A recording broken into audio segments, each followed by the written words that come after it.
item number 2, the board review is open for the 30-day period, beginning on the second Monday of May, pursuant to statute 70.47 sub 1. And due to the fact the assessment roll will not be completed at this time, it's anticipated the board review will be adjourned until the 25th of June, 2019 at 4 p.m. pursuant to section 70.45 of the Wisconsin statutes. 2019 assessment roll will be open for examination on Tuesday, June 18th at the Weston Municipal Center, 5500 Schofield Avenue, West Wisconsin, from 8 a.m. to 12 p.m. and 1 p.m. to 4:30 p.m. So with that, we accept a motion to adjourn the board review until June 25th, 2019 at 4 p.m. Second. Motion by Mark, second by Barb. On the question, all in favor say aye. Aye. Opposed? Motion carried. So now we will call the Board of Trustee meeting to order. Please rise for the Pledge of Allegiance. I pledge allegiance to the flag of the United States of America and to the republic for which it stands, one nation, under God, indivisible, with liberty and justice for all.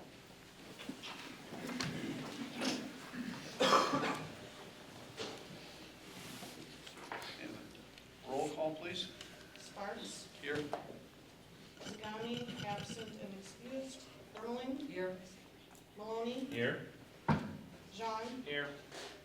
Ziegler, He said he will be calling in, so we'll make a notation when that happens. I was just saying, I think I hear a phone now. Yeah, I do. Feeney, Is that it? Here. Is that answering on here? He's calling the kitchen phone instead of a conference phone, so. Scott, you gonna give him the right one? Nate, Nate's working It on is, it, too. okay. All right.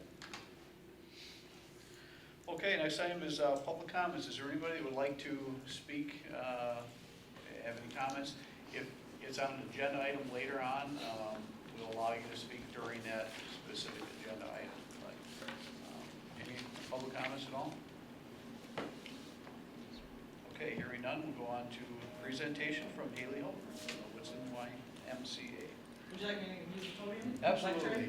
So Okay, state your name and address. sure. My name is Haley Houghton, and I work at 3402 Howland Avenue in Weston, Wisconsin. For the YMCA, I am their member engagement and assistant operations director, and I also manage their community garden, which is why I'm here today. So I believe you received information from our previous year's community garden on the number of volunteers and hours. We did have over 150 hours of volunteer service contributed to our garden, and our volunteers come in and they do all of the weeding, the maintaining, planting, harvesting, and all of the vegetables from our garden are donated to numerous local pantries, and we are hoping to expand where our vegetables go through our bean care, through our child care, and with the new landing that will be built at the branch in Wausau. So we're really hoping to expand what our garden can provide for our community, and like I said, for the Weston area, also expanding into our Wausau area. So we are looking for sponsorships at either a $200 level or a $350 level, with some, in return, some signage out on Camp Phillips Road right off that, as well as in our, anything that goes out that pertains to the garden for the Woodson YMCA. Any questions? Just name off, if you would, a couple of the pantries. The Salvation Army, the Neighbor's Place. We donate to the First Presbyterian Church, which brings in different groups who provide meals every Sunday evening, as well as a pantry that's every Tuesday, every other Tuesday of the month, so Thursday might be, and a few other churches that do not have that list in front of me. Okay. Do you have some requests that you can't honor because you don't get enough? I mean, is it at a point where some churches want product or vegetables and you just don't have enough? No, we have actually expanded our garden from 15 beds last year to 22 beds this year. As a full-time employee at Bly, that has been taken under my role instead of a role that is rotating. So I am therefore able to maintain, manage, and track our production and how we're doing, and also assess how this year might go versus the next. And we've changed our process for some of the things we're doing to try to make it more sustainable and more cost-effective. Are there any excuse me, go ahead. Just a question, is the purpose of the intent of the presentation here requesting for the Village of Weston to sponsor this to become a sponsor or? Correct. Okay. Yep. We have no other funding other than sponsorship The other and question, donations. the other question I was gonna ask is this, Yeah, I've been calling all the numbers, I apologize. No problem. and- We got you.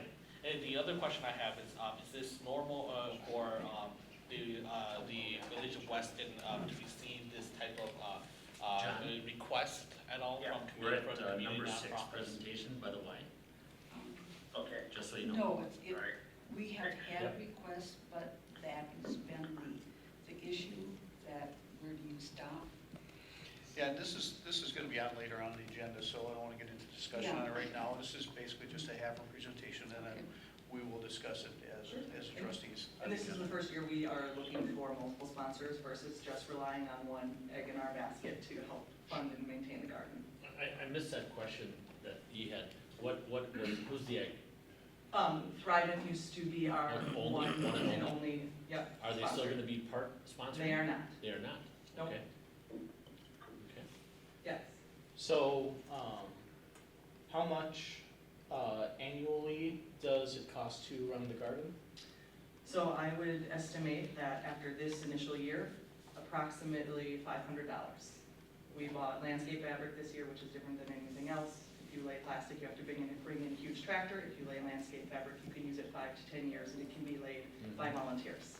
All right, so that was one of my questions on how many sponsors. So if Thrivent did that, and so Thrivent was $500, but this year they're gonna say. Right, and with the change of processes, some of the practices they did are ones we are not going to do. I also was a full-time farmer last year at Red Door Family Farm. We did vegetables Mhm. and worked for them prior to that. They are also going to help our garden in terms of guidance seasonally with things like that to ensure success. And where is Red Door? They are from Athens, and they Oh, are a Athens. CSA drop at the Y. Okay. If you do get, funding that surpasses your $500, minimum, what will that additional money be spent on? I believe we will use that to develop programming. So right now, there's no programming for gardening or farming or anything of that sort that's actually out. It's only volunteer, and we would still be volunteer-driven and based, but then for our members, we would provide, whether it's adult programming in terms of cooking classes or youth programming in terms of how to do starts and plant seeds and learn about the soil and the worms and everything that goes into it. I have a few other questions, but I'll wait until we get to that discussion. Well, I'll ask, but Okay, will you be around later if we have a couple more questions as we get to They were hoping that I could be back to work by about 6:30. Okay, then I'll ask the questions. I know that I know that you said it costs roughly about $500 to operate. How much money total, I guess, what is the target goal you're looking to raise? I believe we feel that if we are at a rate of about 1,000 a year, that is a very good number for us, because I would say another thing we're hoping to do is, under my role, I have many things, another one of which is I run our mini care, that I hire a lead that works with me, and then we'd be able to pay that lead to help maintain the garden, so that I am able to do my primary roles, but also am aware that the garden is being taken care of. Okay. I think you might have touched on this when I was talking to John here, but are you going after, I shouldn't say this, are you soliciting to other places too? Yes, I am. Okay, all right, because I think it's maybe in my mind, my one mind, that it's really not the role of government to donate and sponsor. And I think private Mhm. business is where that should be coming from. And Okay. then, and if we actually did that, and this board voted that way, I would actually encourage not to have our sign up, because it would bring more donation requests to this board.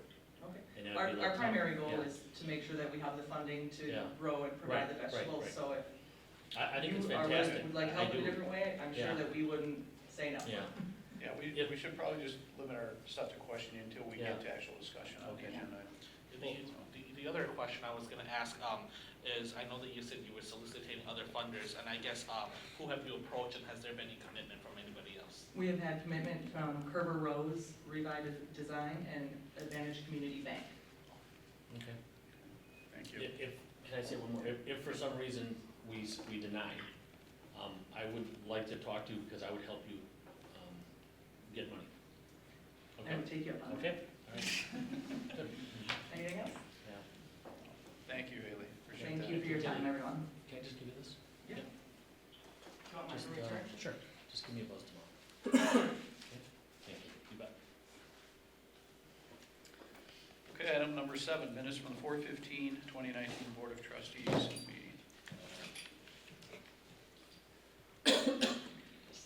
Number 7, Mayor? Okay, move to approve. Motion by Mark, Second. second by Ian. On the question, On the question, for the Board of Trustee minutes, I've got a question on the vote for Husheng Zagami, voted in as trustee and voted in as vice president. And a trustee is listed as abstaining.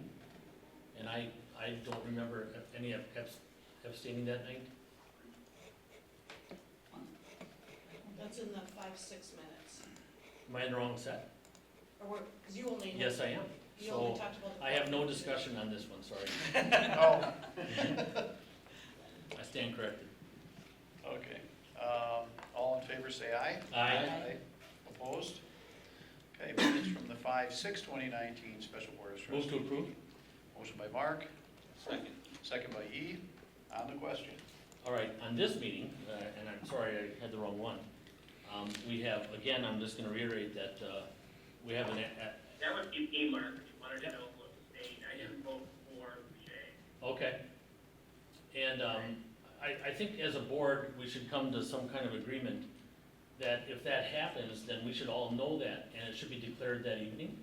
Because if that would have been a 3 to 4, or a 5 to 2, or something, more critical. It was declared that evening, It was declared that evening? yeah. I called Sherry the next day to remind her of that. Okay. And so you declared it out loud? And I don't recall, Mark, you'd have to listen to the tape. Okay. Okay. Because I mean, I'm not trying to call you out here, John, but I was sitting right next to you. You can call me out whenever you'd like to call me out. Okay. Because I did not hear the abstain on neither one of the votes. And so I just think we have to be more clear. How would you hear anything anyways, Mark? Excuse me? I said, you're so loud and quick, how would you hear anything? Okay. No, I don't know how to respond, John. So, Yeah, no offense meant. none taken. So anyway, I think as a board, we have to come up to some agreement that if someone wants to vote that way, it has to be by hand, by loud. I don't care how, if we have to go to roll call vote, then that's fine. I just don't think this should come up again. Yeah, and I guess, Sherry, if you have a question, if you're not hearing everybody, just, reiterate, and that way if somebody is gonna abstain, then you can record it that night, just so we know. I think my preference would be that you do a roll call vote on everything, because part of it is, I'm in the middle of typing or writing down the motion, and I can't even, and you're way ahead of me already. Okay. So if you're doing a roll call vote, I can just get to that part faster. Are you asking for a roll call vote for everything, or just? How about, It's a suggestion. Oh, sure. okay, how about as a matter going forward, if it's like the minutes, everybody says aye. If it's a split vote, then why don't we go to a roll call and record those? Would that be easier for you? Yeah, that'd be fine. A split vote, yeah. But Yeah. Barb? my other thought is, I don't know if abstain is the correct, why, John, were you abstaining? Abstaining means there's a conflict, there's some reason that you should not be voting. If you don't agree, you vote no. I agree. That was my next question is, what was the cause? What is the reason why the abstention? Yeah, I agree. And abstain is something that you do because Mhm. you have a conflict or Well, you. And I recorded it as abstain because I didn't know if it was considered a yes vote or a no vote because I didn't know. And maybe I should have went back and listened to the tape. But you recorded it? So Okay. I didn't because John emailed me and said, Sherry, I don't know if you caught that at the meeting, but I was wanting to know, I don't even know how you said it in your email, John, but I just responded, oh, I didn't catch that. And so Right, then I I remember that. went to go look up how I should do this, and and Mark, I gave you a copy of what I was looking at, and that's how I determined to use abstain. Okay, well, maybe I'm wrong on. But how- Mark, can you just abstaining read what means, but- what I provided you? Abstaining means not to vote. Therefore, a non-vote cannot be counted for or counted for or against. So if you're silent, you can then it can be an abstain, that you abstained. But if we had a problem here, I mean, and we had a mixed vote, then it means a lot. And I think it has to be verbally communicated Yeah. that He evening, said not the abstain. next morning. Yeah, abstain is, okay, I don't want to vote, but Yeah. it's either a yes or a no to me. Generally, when I've had to take minutes and record votes, abstaining was traditionally used for conflict, but not exclusively. Some people just weren't convinced either way and didn't want to lend their vote for or against something that they didn't, or that they were on the fence about. So they opted to abstain. I've seen members of the county board or members of the city council, the Wausau City Council, who have actually abstained when, on issues that they don't have any conflict of interest on either. So I guess it's an option. You don't want to vote yes or no, abstain, I'm not going to vote. Yes, But I voice think, one way or the other. So I was the one to choose Okay, no, abstain, and that's what, if there was, because if I we was didn't vote assuming yes that, or no, then yeah. I guess. Because Well, I I didn't think- hear anything else, and when John emailed me, I chose to list it as abstain. If you would want me to correct that and change it to a no, I can do that as well. I think going forward, based on what we've heard, and if we have votes that are split votes, or we have some where we don't hear that everyone's speaking unanimous, then I would defer to Sherry. We'll do a roll call vote, and then, it's either yes, no, or abstain.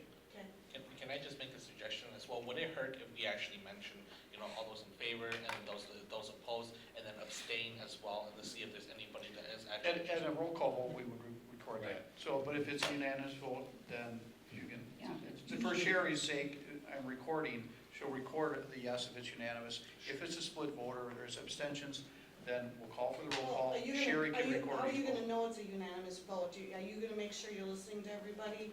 I'm certainly gonna try. Well, I mean, if Because nobody that's is, somehow, I don't know if John said anything, but obviously we missed it. The reason why I was asking if we're gonna do that, because what if everybody said yes, hypothetically, Right. nobody says no, and there's one person that was waiting for the abstain to come out, but then the abstain was never brought up, so they just never ended yeah, up well, voting. maybe that, yeah, yes, all in favor, opposed, and then Is there anybody that abstain. abstains? Abstain, just make it. Okay, I can ask for a second. Because, I mean, I've had it where, where you said all in favor and you got that opposed, and you got somebody that opposes, and they state that, so, I mean, like you said, the abstain maybe is, just an extra. Okay. Well, try that going forward then. Okay, we are on the question. We have a motion and a second to approve the minutes. All in favor, say aye. Aye. Opposed? No. Or opposed? Okay, motion carried. Unanimous. Written correspondence, I see nothing on here, unless Keith has anything last minute. Okay. Number 10, reports, minutes from boards, committees, and commissions. Looking for a motion to acknowledge. Motion. Second. Motion by Nate, second by Mark. Have to get it.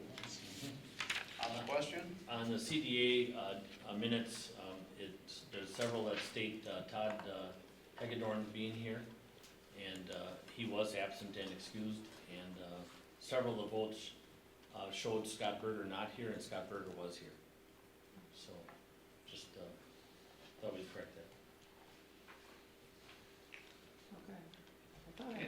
are not approved minutes at the committee level either. We're just acknowledging that we Right. received Right. these reports. Okay. And so number 10 and 17 are the ones that we have reports from. So we have motion and a second to acknowledge. Anything else on the question? All in favor say aye. Aye. Opposed? Motion carried. Unanimous. Reports from departments. Number 23, administrator. Keith. I guess at this meeting, we've adopted the kind of a revised format and schedule in terms of department director reports, so I'm not sure if there's any thought one way or the other on the board, on the part of the board here, so I guess we'll go forward unless you have different thoughts. I guess as far as anything in addition to my report, we did meet this morning with the municipalities group at the McDevco Gear Center, talking about the baseball complex project, and encouraging all the representatives of other municipalities to put the feasibility study in front of their boards and talk about this in terms of a regional facility serving the entire county, certainly the urbanized area. I think another step in this obviously is going to need to be, as it was discussed today, more of a siting analysis, which our study only focused on the Weston site, since that was the only one that they were given. The scope of the Victus feasibility study that we engaged them for did not involve a site analysis, so that would be something that Jim Warsaw has also mentioned would be part of the McDevco study on the training facility and event center. So Wally and Jennifer and I were at that meeting this morning, so I guess I'm not sure if you had any particular. No, I did, basically we have asked all the communities, I asked if they would all read the report, see if they could put it on an agenda, at least for discussion. I said, remove the name Weston from the study, because we don't know where it's gonna be, and just focus on, is this a need, and, see if you can take it to your various boards, councils, and see if they are in support of putting this together on a regional basis. I think that's the first step, and obviously a lot of meetings and planning to go if this is to come to fruition at some point, so. But it kind of conveyed what the board's thoughts were at the last meeting. Keith, one question, when you covered the reports, the first and the third month, did you talk to public safety to determine which meeting you want both the MPD and SAFER to provide their reports? I did not. I guess I kind of threw it together quickly, so see, I missed something. I also missed Nate initially, so I shouldn't feel like alone, so I apologize. Unless do you have a preference for which meeting they may? I don't, I guess I would defer to, SAFER's not here, and they call both the chief and assistant chief are in Appleton right now to training. Chief Schultz, do you have a preference? I know right at the first meeting, sometimes it's hard for staff to get all your stats done in time, depending on when that first date is. Would you rather provide reports at the third Monday of the month or the first? So it'd be the first Monday or the third? Yes. Probably the third. Okay. And then unless there's something pressing, I don't see a reason for you to have to attend every board meeting. So if you just plan on the third, obviously if there's something that impacts public safety, then I'll probably reach out to you and ask if you could attend. Does that sound reasonable? Sounds good. Okay. So I guess along those lines then too, as far as directors attending meetings, is it your preference or expectation that I think you mentioned that you didn't necessarily expect all directors to come to every meeting, so. No, I think you split it up and they only have to go to one meeting. Obviously, they're gonna monitor what's on the agendas, and if there's a need for them to be here, they can. I don't think we should require department directors to be at every meeting. I think if you're right, if there's The something purpose was that to Chief try to thinks- streamline this to focus on the business stuff and cut down on that monthly, 1 month report. And then, but obviously if there's something pertinent and time sensitive, by all means have them come and they can provide a verbal report if they need to.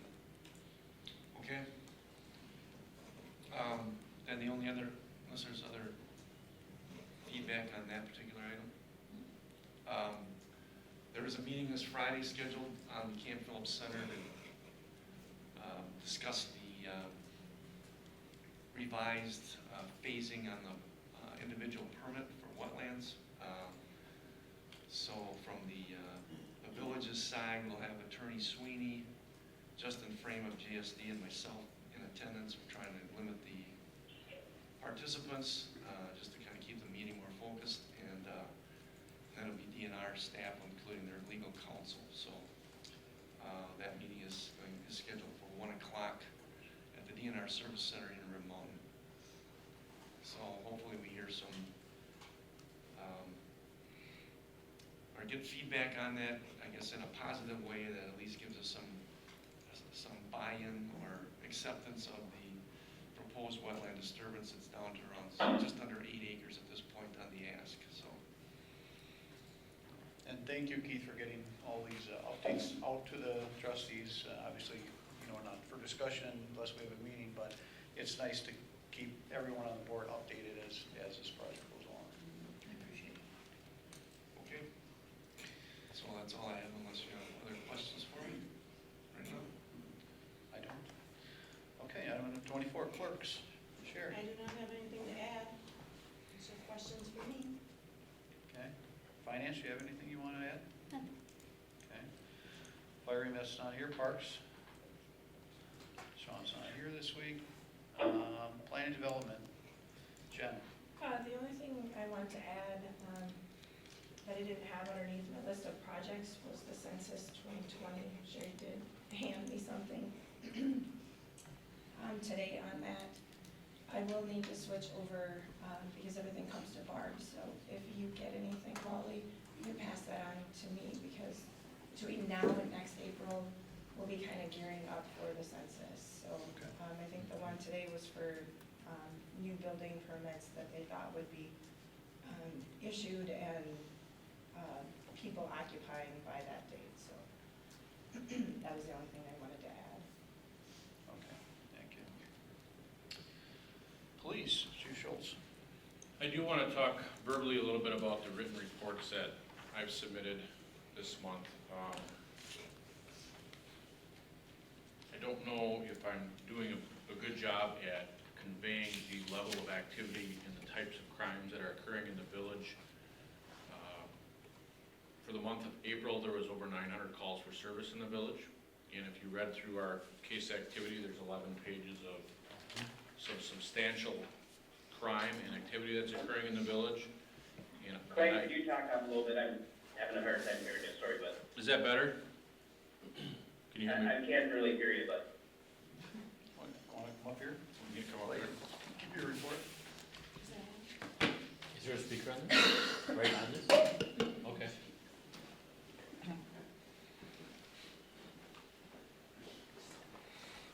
Now, can you hear me? I'm sitting in your chair, John.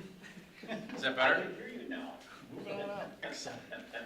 So what I was saying is I want to make sure that the board understands not only the amount of activity, but the type of activity that's occurring in the village on a monthly basis. I want to go over a little bit briefly on the reports that I submitted. Calls for service, as I said, were over 900 calls for service in the village of Weston in the month of April. Sometimes they're over 1,000.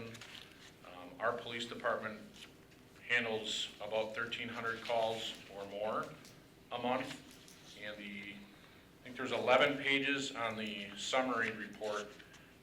And I just want to make sure that everybody reads each and every one of those and thinks about not only the activity or the call that we're responding to, but try to comprehend what it takes to get through each and every one of these. There's some major investigations on here. I want to give a couple examples. In the beginning of April, we had a camera. I mean, this is disturbing stuff as well. We had a camera that was placed in a juvenile's bedroom by the mother's boyfriend of a 16-year-old juvenile. We downloaded the phone, we seized cameras, we did a search warrant. In that data collection, we have 1 terabyte of data that we have to go through. We started going through just the phone, and we have over 140 images of child pornography. And just scratching the surface, we have identified, or we need to identify, several more victims of this 16-year-old who were depicted without clothing on in this residence. For those of you that know how much a terabyte is, that's a lot of information and data to go through. That's one of our cases. Very disturbing. Another case, we had shots fired that were reported on Bird Street. Unfortunately, we didn't get any of those calls when they occurred. We follow up to a burglary investigation in the beginning of the month of April, where we had an AR-15 stolen and a pistol stolen. And when doing the neighborhood canvass, we learned that 2 other neighbors had heard shots at different times reported in the middle of the night. I don't know why, but when shots are fired, we don't seem to get calls, but when there's a door slam or fireworks, they're called in as shots fired, and generally, real shots don't get called in. It's strange to me. So that investigation is still ongoing. We believe that we recovered one of those ARs in a pursuit that occurred in Chicago in relation to a stolen car that we had in the village. That same individual was our suspect in our kidnapping case in Schofield at McDonald's, where him and his brother were killed in a pursuit down in Columbia County. We haven't confirmed, but we believe that the other stolen pistol was in that vehicle. We had a burglary at Cellcom in the village of Weston. Now they're estimating $85,000 worth of cell phones were taken. During this investigation, which has been put on hold due to the shooting at Kelly Club, we understand that there's 20-plus related crimes and burglaries around the state since 2017. And we're trying to communicate with the other municipalities to determine what information they have or what information we have to develop suspects. They sound like they're a very professional group and been doing this obviously for quite some time. They were in and out of the building in 2 minutes. Wow. Just a couple examples, and this stuff, like I said, these things occur monthly, but I don't get a lot of questions, and I don't know if that's because I'm doing such a good job in my written reports, or if people are afraid to ask, or it's not interesting to them. I'm not afraid to ask, I'm scared. It is absolutely scary reading through that every month. And I drive to work with a cup of coffee, and I don't think about it. And yet, the men and women are out there protecting us. And this is Weston, Wisconsin, and Schofield, and the town of Weston. It's actually unbelievable. And if people read that report every month, and I'm sure there's a lot more, I mean, you only put in, what would you say, 1,300 pieces. It's unbelievable. It's absolutely unbelievable. Mark, to that point, in fact, I joked with Clay and I said, it's nice to be blissfully ignorant that we live in a perfectly safe community and not much goes on here. I know the reality of it, and I guess you get numb to this after a while. It's like, oh, there's a lot of activity, but, Clay's right. Take the time to read through some of this and really get an understanding of what we're dealing with, especially when there's 3 cops on duty. There's basically 3 cops handling this, so you figure out what they're dealing, and people don't understand it's a 24/7, 365 environment. How much would it take if you had average 250 calls in the village, in whatever your department is, of an department of 3 people? That's the equivalent of having 250 complaints a week. It's a lot to deal with, and there's no, we're going to put this off till tomorrow. There's no time frame to say, I'll get to this later. And I know Chief Schultz has been spending most of his weekends, the last couple of weekends, with large cases and activities. So I appreciate all the work you've been putting in, and I know you're short-staffed right now with people out, which makes it even more difficult. So I just have a couple more minutes and then we'll move on. Some of these cases. I do have a question for you, because I was in Michigan this week. Yes. In Minneapolis, and my wife said she heard gunshots at about 11:30. And my common sense assumption was, they're out shooting the coyotes again. Can some hunter tell me what the rules are to shoot the coyotes? Those probably weren't. We find shell casings more often than people believe. And what night was that? Saturday night? No, I was out of town Monday through Thursday, so it was one of those nights. I'm not sure. Like I said, unfortunately, we don't get a lot of reports until after the fact, so I don't, but you can shoot. Okay, I'll shoot you an email Okay. once I get back from Florida and I talk to my wife. Thank you. Some of these cases are a little bit bigger, but we have these seemingly every month. This includes our run-of-the-mill sexual assaults of adults, juveniles. Our mental health statistics are still through the roof. During our shooting the other night, we had 2 officers working. One was on field training, the other one was, again, on a trip to Winnebago. As an example, just last week, we had an 8-year-old that we took to Winnebago. After his stay there, he came back home. He was there for an hour and a half, and we took him back to Winnebago. We were at that kid's house again today. We have child abuse cases, batteries, domestics, thefts. What's concerning to me is we're requesting mutual aid from other departments on Monday afternoons, on Sunday mornings, on days of the week.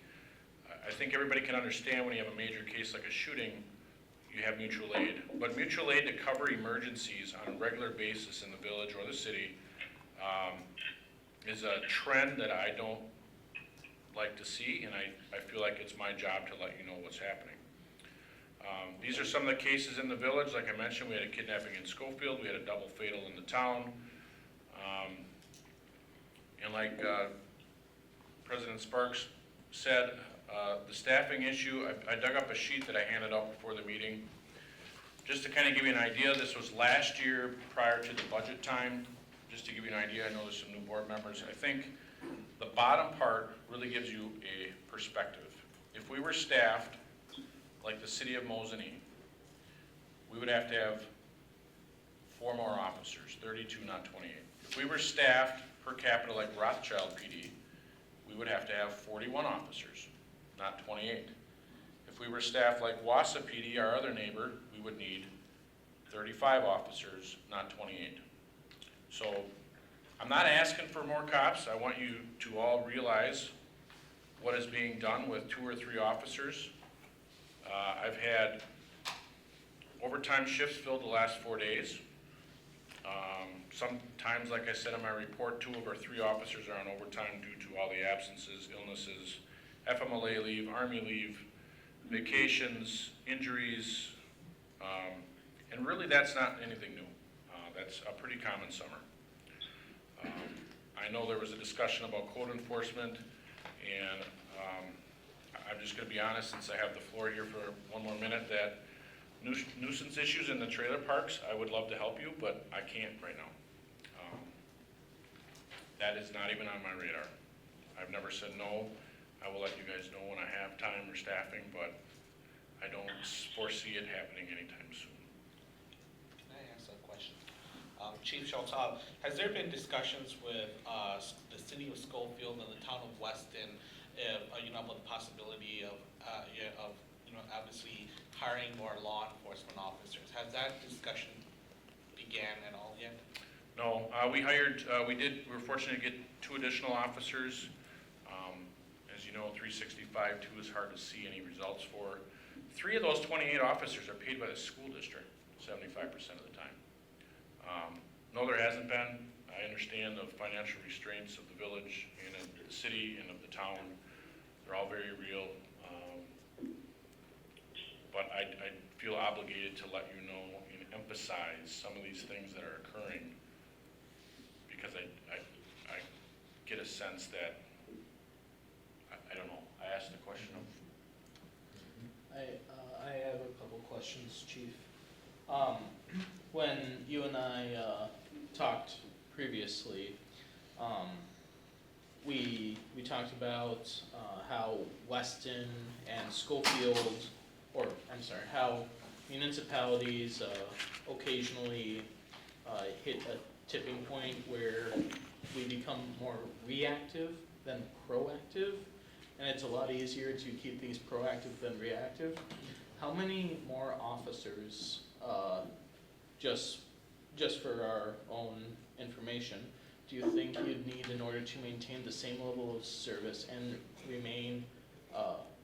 to become in what you would consider, I guess, a like a breathable space so that not everyone is slammed all the time and there's not constant overtime? That's a really good question. I can't pull a magical number. Part of it is decided by the boards, Joint Finance, the Police Commission.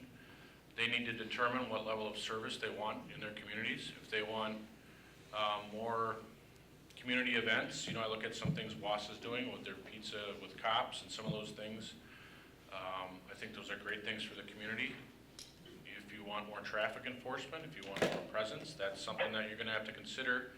Keeping in mind to put one officer on the road, to see one officer 24/7, you have to hire 6 to see one.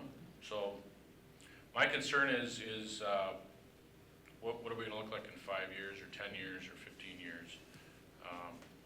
If we remain stagnant, in my opinion, we're going backwards. In 15 years, we're gonna hire 15 cops. I mean, that doesn't sound reasonable. So, like I said, I'm not asking for anything. I'm just letting you know that maybe I haven't done a good job of emphasizing some of these things, but, because really, honestly, not a lot of this is new. Or let me follow up to that. I guess I'm not going to hold your feet to the fire on any particular number, but if we have, say, 4 additional officers, just picking a number at random, what would the effect be on Everest Metro? It'd be really minimal. That'd be like hiring a part-time person for the Parks Department for, 4 hours a day. I mean, not even. You don't see a lot hiring only 4. There's other issues to continue, to consider too. I know Schofield is in a tough spot with their revenues. I know that the town is as well, and it's not a simple answer or a simple solution. I truly understand that, and it's not up to me. I think my job is to inform the decision makers and let them know what's going on, and ultimately you guys make the decisions. So. And then my last question is, I understand that if memory serves me right, Everest Metro contract is up at the end of this year, and I think it's a great partnership. What would your opinion be if we talked to Rothschild and Croninwood or PD and tried to go to one big department? Well, first of all, there's not a contract. It's a never-ending agreement that if you want out of the agreement, there's a 2-year out clause. So essentially that makes it fair for the partnerships in there to not be struggling with what are we going to do with the remaining cops. As far as combining, I think Everest Metro works. I know it works. Our formula works. I think you're by far getting the best bang for your buck. Mergers are not easy. We tried one. And if you're a police department like Rothschild that has 2.27 cops per capita, why would you want to reduce that down to 1.9 by merging with us? Then they'd have to hire more to get back to where they are. There's equitable issues, there's identity issues, there's a lot that goes into mergers. I know Croninwood, I don't know if they still have part-timers, but they are trying to get away from that because it's its own monster. And I know they're struggling as well. So I'm open for discussions, but it certainly isn't an easy answer. Not a silver bullet. I have one more question. Chief, what would be your recommendation to try and, I guess using Trustee Feeney's term, make this a breathable, Well, I think what needs to happen is, in my opinion, is a plan, a future plan. Where are we going to be? Where do you want to see us in 2 years? Where do you want to see us in 4 years? What is your, if we're talking about growth and we're projecting population and growth, I look at that as problems. I know I'm jaded, but that's what my job is to look at how am I going to alleviate issues. You're behind, without question. The stats have showed that for years. what are you gonna do to get to where you wanna be? If you're okay with my report and the activity, I'm not saying that we can prevent all these things happening, but there's a level of burnout when you have these officers going to these things all the time. Mental health is a big issue. We're seeing it here, especially after the shooting in March. We're seeing more issues with staff now than we did right after the shooting, which is what I was told. So to answer your question, I think I want some forethought. I want people to think about it. I want it to be, known. Where do we want to be? Where do we want to get at the 5-year mark or 10-year mark? Every year we don't look at it, we're falling behind. We added 3 officers in the last 2 years, and we're still at the bottom. So. Prior to that, we went 12 years with no growth at the department, and when we finally hired 2. And during that time, the village grew 25%. Speaking my former life, some of the research if you put in, we're looking at some commercial development potentially, and obviously we're at a lot of business growth lately. Putting in a super Walmart generates on average 1,000 calls for service just from one store for police. So as we look to grow the village, we do need to take these things into consideration and make sure that our growth, our services are, have commensurate growth along with the growth that we're seeing in the business and the community. So I just want to say thank you for listening. I usually don't ramble on this long. I got nothing to add in the future to pick up for the time, so unless there's any other questions. Yes? I have a question as a resident. Yes. So, I noticed like growing up in Rothschild, they have quite a few neighborhoods that have neighborhood watch signs up, posted. I don't know if those associations are actually active or not. That's one, but I don't really see that a whole lot here around in Weston. And do you know, just from your background, is that something that helps? Well, We did. Yeah, we did. We had a very strong neighborhood watch program years ago, and what had happened with that community service officer position, which that's their responsibility to coordinate those things, due to our call volume, that position had transferred into essentially a juvenile sensitive crimes division with one person. I know when Brenda was in there, she was very strong with that. I went to some of those meetings. It was a great thing. When Officer Leah Long was in there, we started shifting some of these sexual assaults to her, and pretty much the community service part went away. I'm trying with our new CSO, Kumua, to pull her away because I would like to see that. But I do think that the media and Nextdoor.com and all those things are taking away from people leaving their house and going in face to face. And I follow some of that once in a while, and I'm sure you see it, it's complaints and where do I get a clothesline from, and I don't think that's really what the purpose is. So I would be all for these neighborhood meetings. We've tried other things to educate the public on what we do with citizen academies. We get no interest, 0. I think we conned Fred Schuster into signing up, and he was the only one. And the following year, we tried again, and we had one person, and she was in the city of Wausau. And those take a ton of work, but I agree. I think that would help. But the people got to be engaged, and I don't know how to do that, particularly to get them to a meeting outside of seeing something on their phone. Years ago, and I'm a lot older, but I was part of one back in James Lee, back in our Path Street, that whole neighborhood, and that's how I got to know all the neighbors. But now I feel like people live in the back of their houses. I mean, I can watch their TVs by driving by, but no one lives in the front of their house anymore. You got to make a point to go around and talk to your neighbors. But during that neighborhood watch, those blue and white signs, I got to know all my neighbors. It was pretty cool. I enjoyed that. Yeah. the hard part, because even if you were to resurrect it and try to get it going, that community service officers constantly get called on emergency calls because they're so backlogged. So having the time to dedicate to it, it's not there. We're trying. I want to get more community involvement. We're trying the National Night Out this year. Koo's been working very hard to get something up and running in August.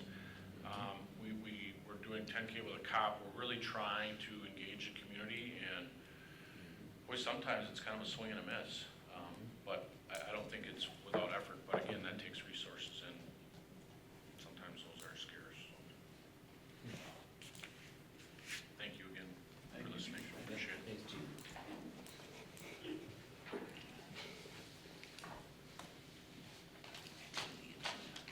Okay, Public Works, Michael, you can follow that up. All right, well, you guys got another half, no, I guess, my spring pickup is probably what, day and a half, 2 days late. We should finish up by Wednesday. And then there's a bunch of, street maintenance contracts in the packet. It's kind of our annual crack sealing overlays, chip seal, concrete repairs. Got a lift station in the, packet, so, it's really nothing new to add. Michael, just a question on the capital plan. I know there's some things that are like ongoing. I know we got a lot of equipment stuff. Was the parking lot at the safety building included in that capital plan? Because we had the bike rodeo there last week, and it's pretty horrendous. I believe that got pushed back because of the locker rooms and stuff, but we should be getting our new asphalt patcher early June, which has an infrared heating unit. We can see what we can do at least to smooth those areas out, the rough ones, and if we do need to cut areas out, I guess we can revisit that. Okay. Kind of ran the course around the potholes. Yeah, I know, but I made the same observations, but I think the other thing that maybe we need to review a bit, and as we go through the design of improvements over there is that parking lot. Does that need to be that large though too? I'm not sure we need all that paved area over there. So we can talk about that too, I think, going forward. Well, I just want to make a comment. I appreciate that the discussion about the Weston school neighborhood is being discussed on, because I receive a lot of complaints from the individuals that live around there, and especially how horrible the roads are around there. So I really do appreciate that being discussed. I know there's plenty of other roads for discussion, but that was one of my priorities as well, so I really do appreciate that. Yeah. Okay, anything else for Michael? Any questions? Number 31, technology. Nate, you have anything? I have nothing yet. Okay. Work product transmittal. Item number 32, acknowledge April 2019 building permits. Move to acknowledge. Second. Moved by Maloney, second by Barb. On the question? All in favor say aye. Aye. Opposed? Carried. Number 33, acknowledge results of May 2019 electronics recycling event. Move to acknowledge. Second. Acknowledged by Nate, second by Yi. On the question? All in favor say aye. Aye. Opposed? Aye. Motion carried. Number 34, acknowledge April 2019 budget status report. Move to approve. Move to acknowledge. Second. Moved by Mark, second by Yi. On the question? All in favor say aye. Aye. Opposed? Motion carried. Number 35, acknowledge municipal separate storm sewer annual report. Motion to approve. Acknowledge. Motion acknowledged by Barb, Second. second by Nate. On the question? All in favor say On the aye. question, On the question, John? there was a huge thing with, the League of Municipalities, and Michael, I didn't really understand what they were saying. Did you happen to see that? The, about the stormwater coalition, or stormwater Yeah, utility Yeah. fees? I mean, is that gonna impact any of this stuff, or? No, I was reading it while I was in the airport trying to figure out, all right, I got just to ask you. yeah, I believe what I saw was that, like in the past, if a community were to create a stormwater utility and it didn't have one previously, it'd have to reduce its general fund levy by the equivalent amount. So it looks like in the governor's budget, that's being switched so that a stormwater utility no longer falls under that requirement, so. So it's not gonna negatively impact anything we've done, correct? Yeah, no, it doesn't really impact us because we had one existing already. All right, thanks, just had to ask. Okay, anything else? else on the question? All in favor say aye. Aye. Opposed? Motion carried. Number 36, acknowledge letter from DOT reference Alderson Street Bridge over Highway 29 lane closure. Move to acknowledge. Motion by Mark, Second. second by Barb. On the question, all in favor say aye. Aye. Opposed? Motion carried. Consent agenda, number 37. Is there anything anyone would like to pull out of the consent consideration? No. Okay, not hearing anything. Looking for a motion to approve items 38 through 42. So moved. Motion by E, Second. second by Mark. On the question, all in favor say aye. Aye. Opposed? Motion carried. Number 45, resolutions. Resolution number 2019-008, correcting address errors for 3111 and 3113 Camp Phillips Road to 4105 to 4107 Lar Avenue. Motion to approve. Motion by Barb, Second. second by E. On the question. Discussion. If memory serves me right, the chief objection to these resolutions was not giving people an opportunity to speak in defense of their current address. Firstly, is my recollection correct? Yes. Mhm. That's correct. Secondly,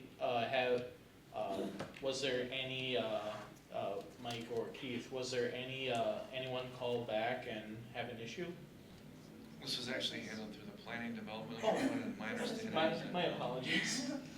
So in each of the RFCs explains what happens. We can take them separately. This first one, the letters are all in each one that were sent to them.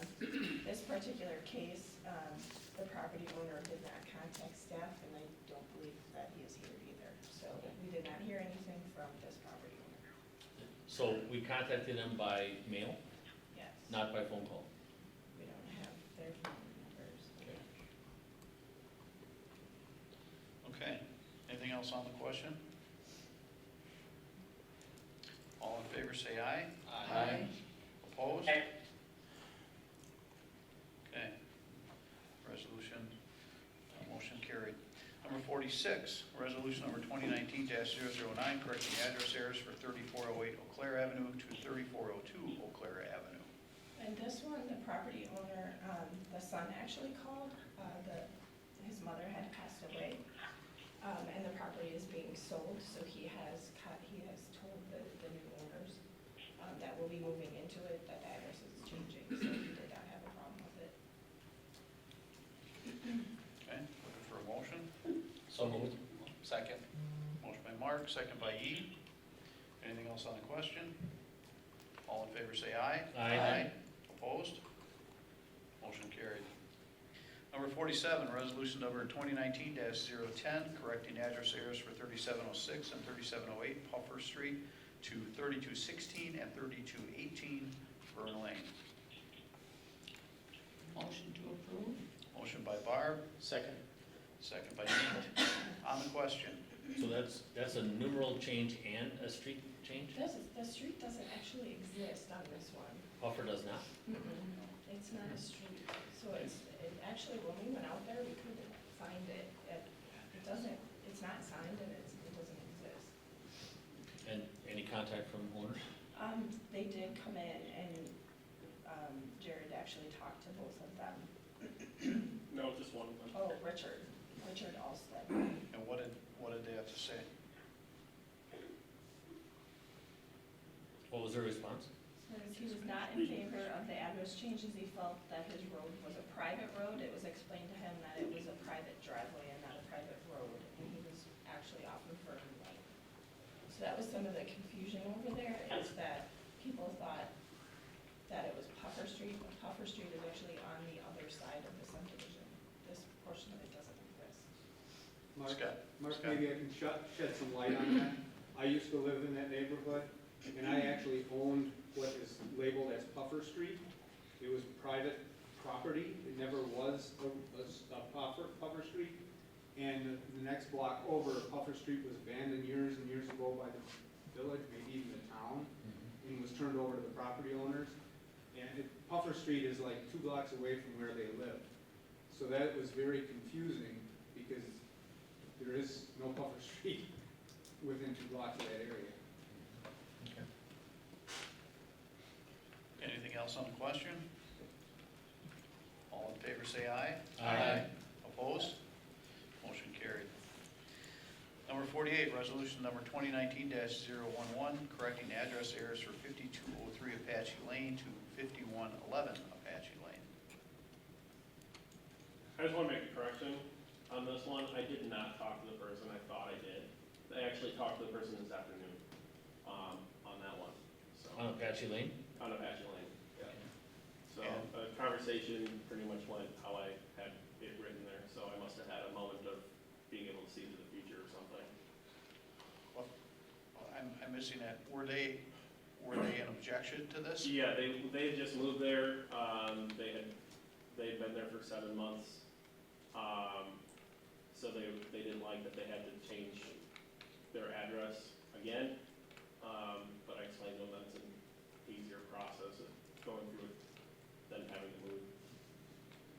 Because everything gets changed automatically when those databases are updated. And the result, the reaction was? Well, they weren't happy with having to change to see their address change, but it corrects the grid, so. Okay, does anybody care to make a motion? Make a motion to approve. Motion by Barb, Second. second by Yi. On the question. Well, I guess, I just want to say, I know it's difficult to get a change of address. Believe it or not, my street at one point was Willard Road. And then I commented about down the road, it said Willard Street. And so they changed it to that only to find out that it actually was Willard Lane. So I know what it's like to end up having to change addresses. But I guess I am really concerned about the fact that it isn't just the emergency vehicles or whatever that have. I've already tried to find an address, and it was not consistent with the way it was supposed to be. And I couldn't find it. I mean, I wandered around, and I know delivery people sometimes have that same issue.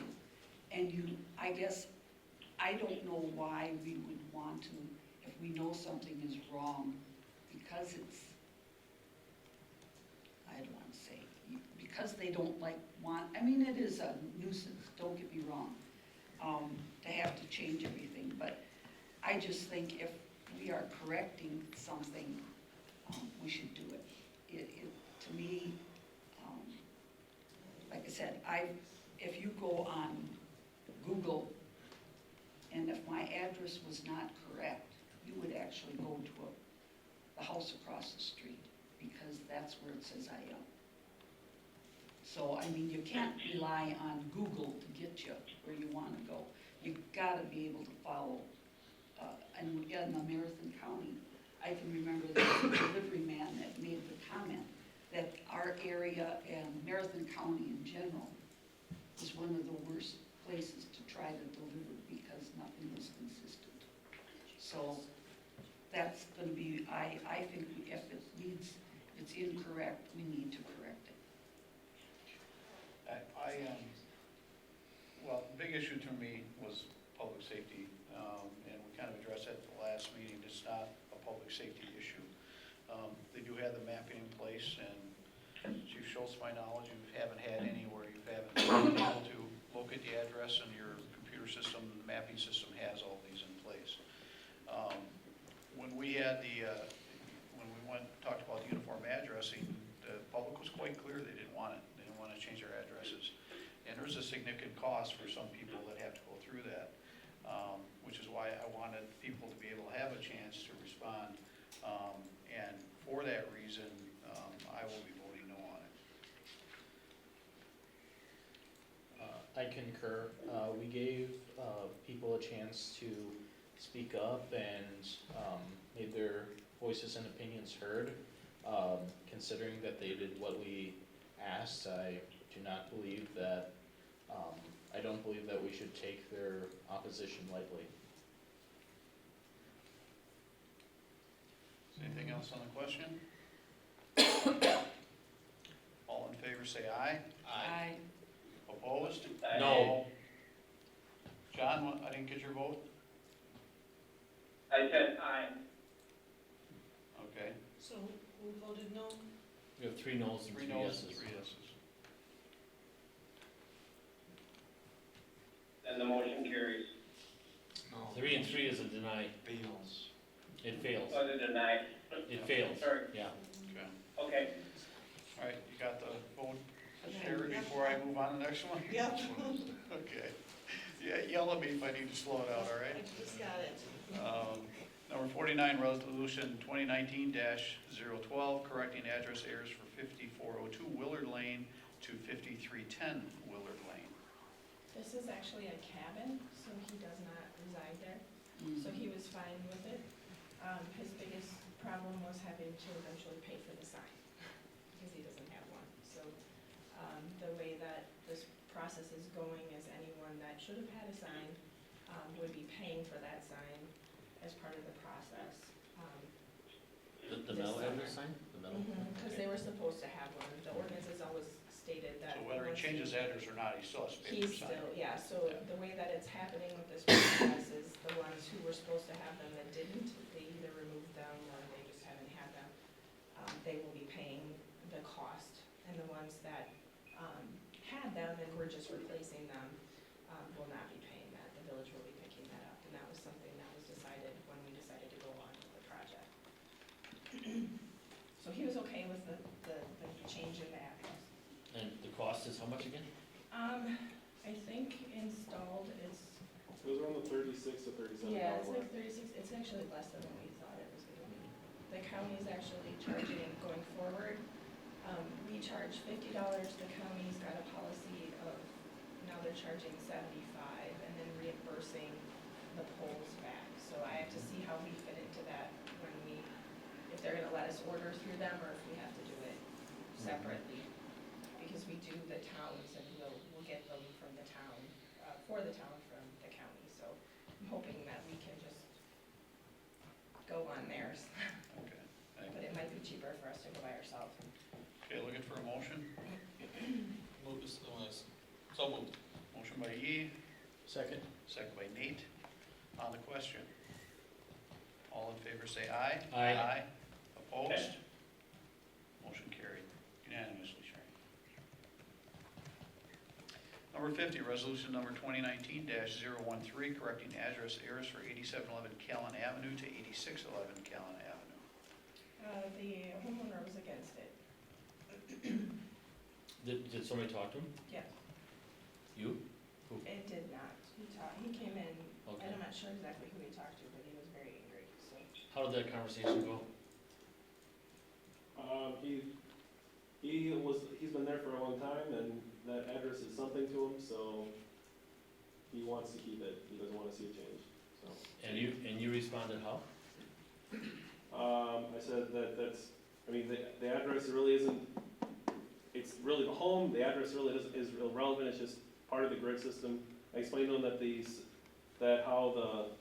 was developed across the street from him was incorrectly addressed, or correctly addressed, where his house was kind of thrown out there, just because of the development that happened on Callan Avenue was so sporadic, and the addresses were kind of just assigned Yeah. based on whoever assigned the house, so. He couldn't be here tonight, and he's up north, working for, somebody that told him to call somebody on the board. So he reached out to me today, and I was over on the west side of the state. I didn't get a chance to call him back. I kept seeing this number. I didn't know who it was, so I was actually wondering if I was even gonna call back, and on the way back I did. And I can't remember the gentleman's name. Do you remember? Flipiak? Yep, Flipiak, Dale Flipiak. And he's got a business there, been there 37 years. And he got the notice, so he came down here to talk to you. And your response is, well, he just said was very disappointing because you said, it's just an address. Well, I It's told just him an that address, I told him that I would forward his concern Yeah. onto you, which I did Yeah. in the RFC. Well, why he called me though And- is, he said, if it's just an address, and I said, well, was it a safety concern or whatever, and he said, no, he just said it was just an address. And he then, after thinking about it more, he didn't say that? You didn't say that? No, I explained to him Yeah, how it yeah, occurred, and he said you did all that, so. but he said, he couldn't think quick enough, and then when he talked to me today, he said, I'm not able to be there tonight, but I just wanna say, if it's just an address, then it's just an address. So if it's just an address, why are we changing it? That was his concern, and he says the address does mean something to him.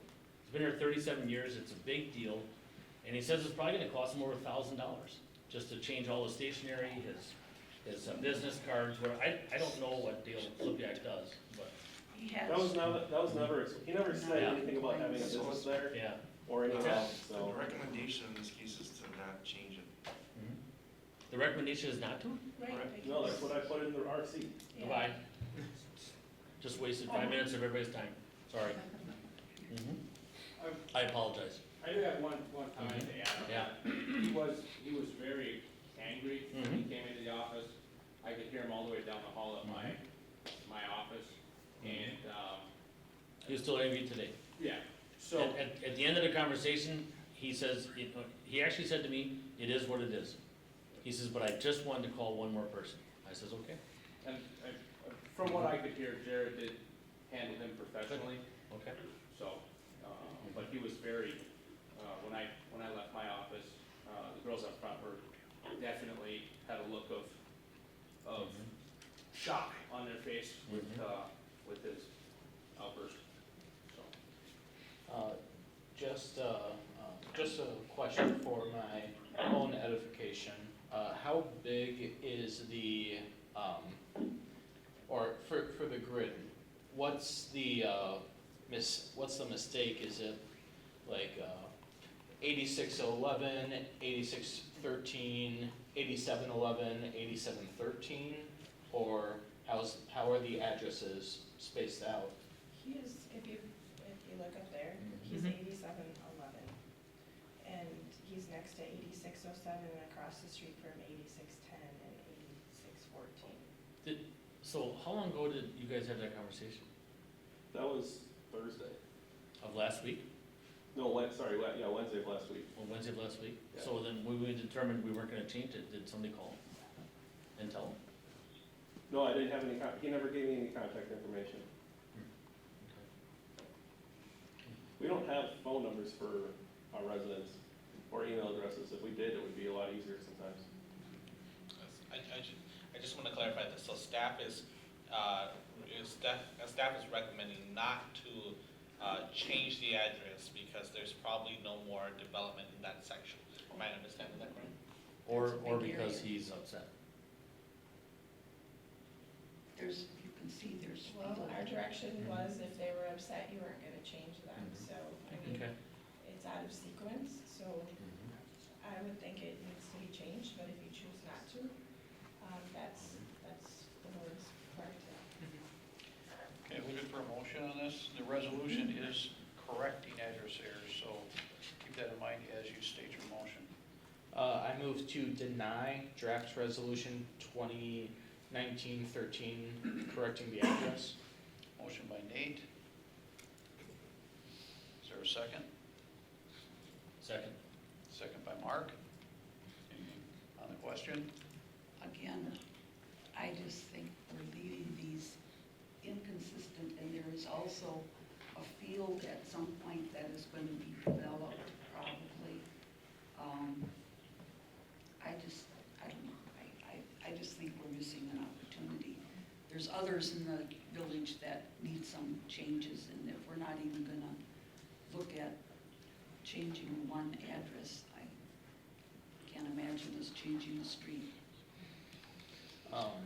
Just so that I'm on the same page with everyone, the intent of my resolution, or the intent of my motion is if you vote aye is to deny, voting nay is to correct the address.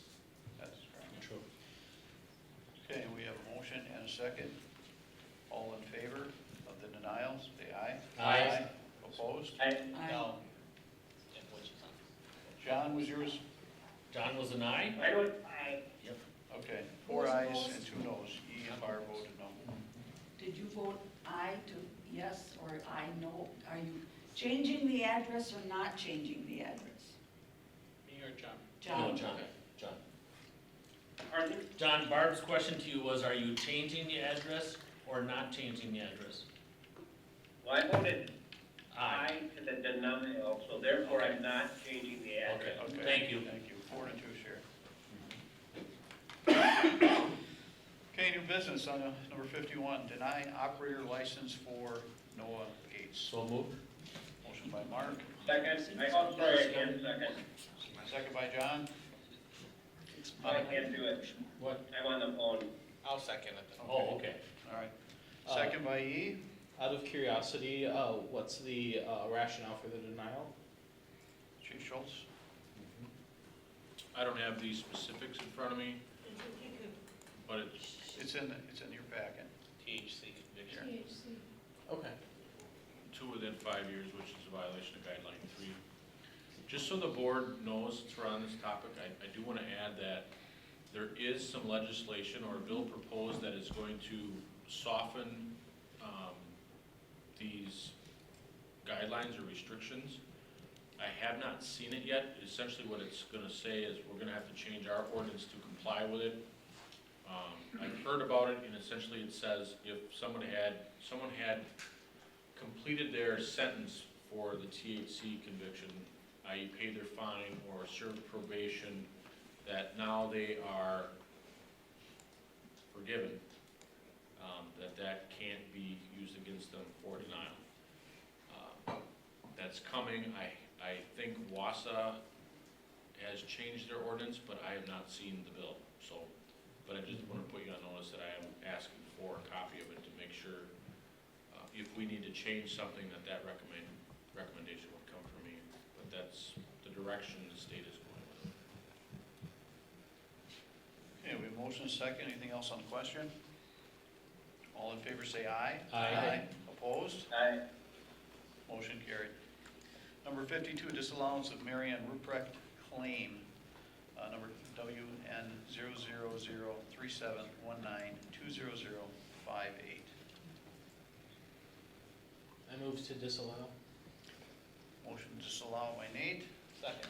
second by E. On the question. All in favor say aye. Aye. Aye. Opposed? Motion carried. Number 53, 2019 budget adjustments for the CPI and merit wage increases. Move to approve. Motion by E, Second. I'll give it to Mark. second by Mark. On the question. All in favor say aye. Aye. Opposed? Motion carried. Number 54, use of the former Mashuda and Prohaska properties. And I believe we have a gentleman that would like to speak to this. Yes, Carl Radke, and this item also, this item actually got duplicated, there's a little, our signals crossed a little bit. So item 72 actually has a little bit of background on I was this. just gonna say, I read something. But Where is it? I incorrectly predicted that Carl might be up at about 6:30, so. That's okay. Hi, my name is Carl Radke, 7202 Ryan Street. I'm requesting to use the ponds, the former Mashuda pond, east of PGA Plumbing. And then also, I was, in the conversation, I was also interested in the 3 ponds on Ryan Street. I'm representing the NAVTA, it's the North American Versatile Hunting Dog Association. They do have a training area at the meet.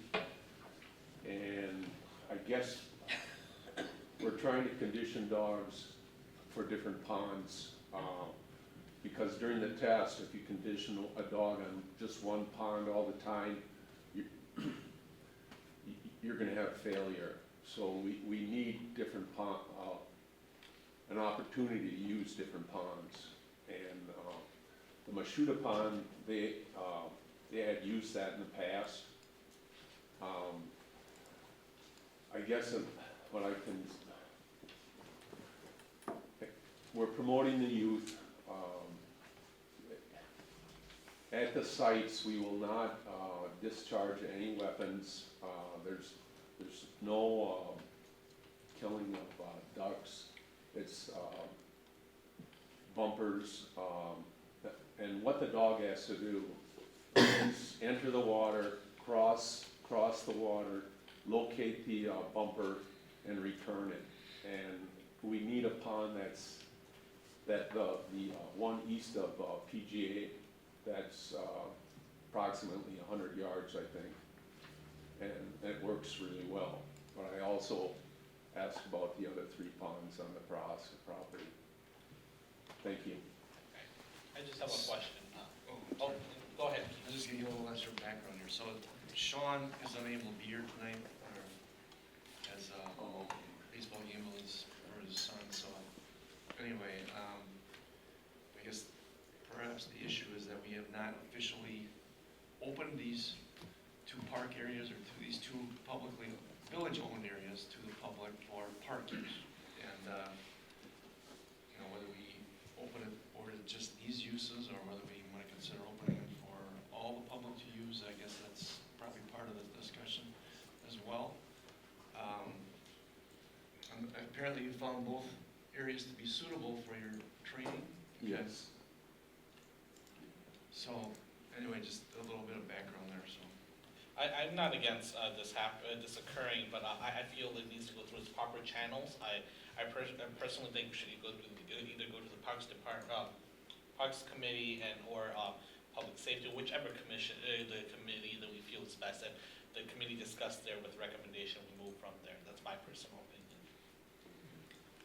Yeah, well, I guess my concern with the Mashuda pond, again, is the fact that we had parking issues with people fishing there, and that there is no parking area.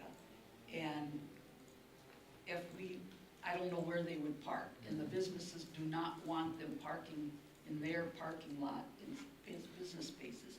As far as the Prohaska ponds, I don't see any reason why they couldn't use those.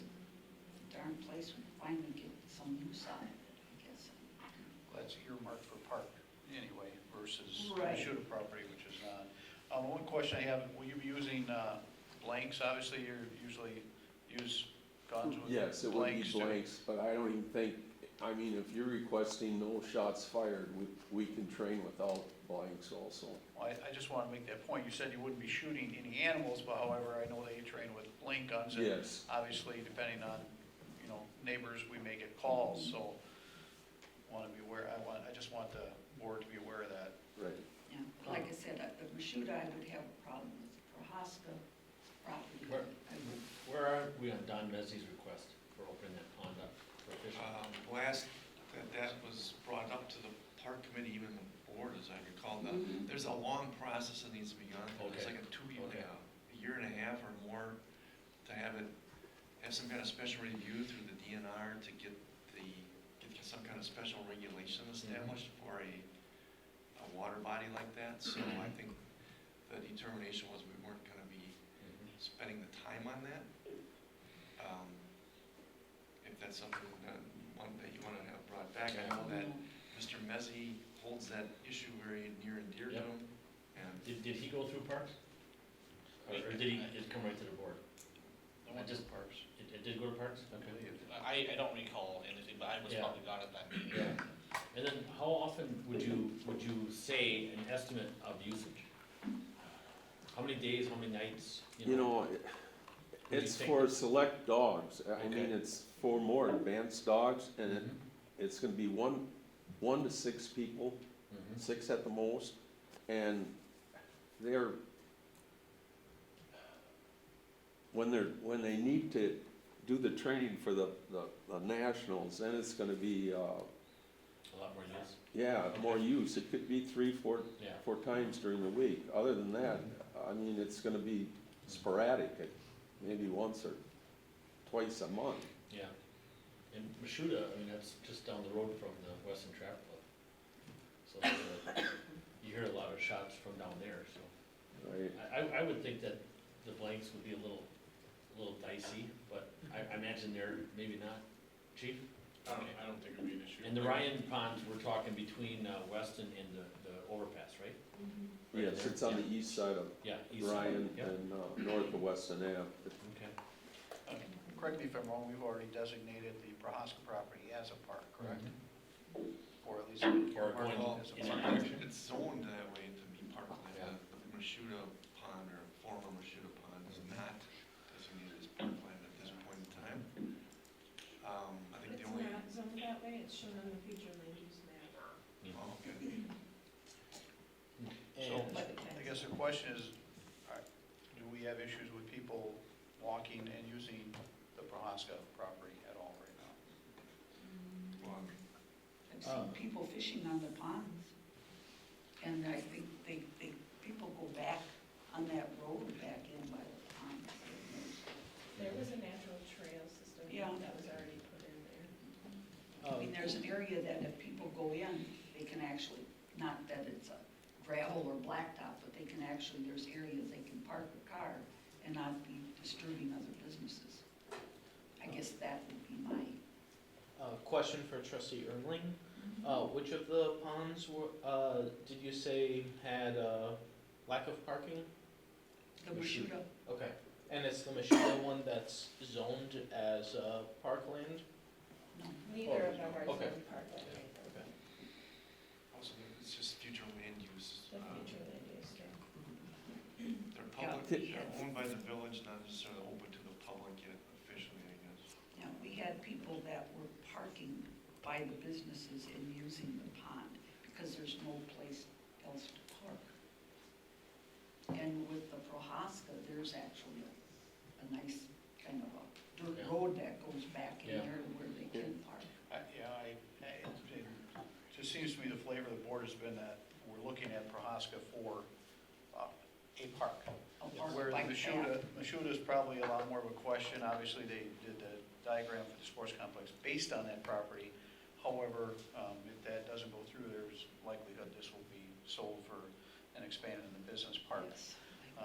So I think there's definitely two different decision issues in regards to two different properties. I guess my thought is we're designating this area for public use eventually in the next year, 2 years. And people already use Prohaska Pond for fishing, so even though technically it's not open to the public, it's already being utilized for the public. And since there's only going to be up to 6 people using it, for instance, I don't have an issue with them utilizing just Prohaska Pond. There's, just to clarify, there's 3 ponds on that property. Oh, So I don't know if Yeah. you looked at all 3 or just one. I know, you said I could pull in there, so I did, and I checked out the very first pond where there's a crawler back there. Mhm. Yeah, right in that area, so I didn't even get a chance to look at the other 2 ponds. And the Mashuda property is posted, there's no fishing. I don't know if there's no trespassing on there too, or is it just? There's a no trespassing sign, and it's a Barbara. remnant from the previous owner. Okay. Barbara, on that Mashuda pond, Yes. I mean, it would probably be 2 vehicles. Could we park right on the road, right?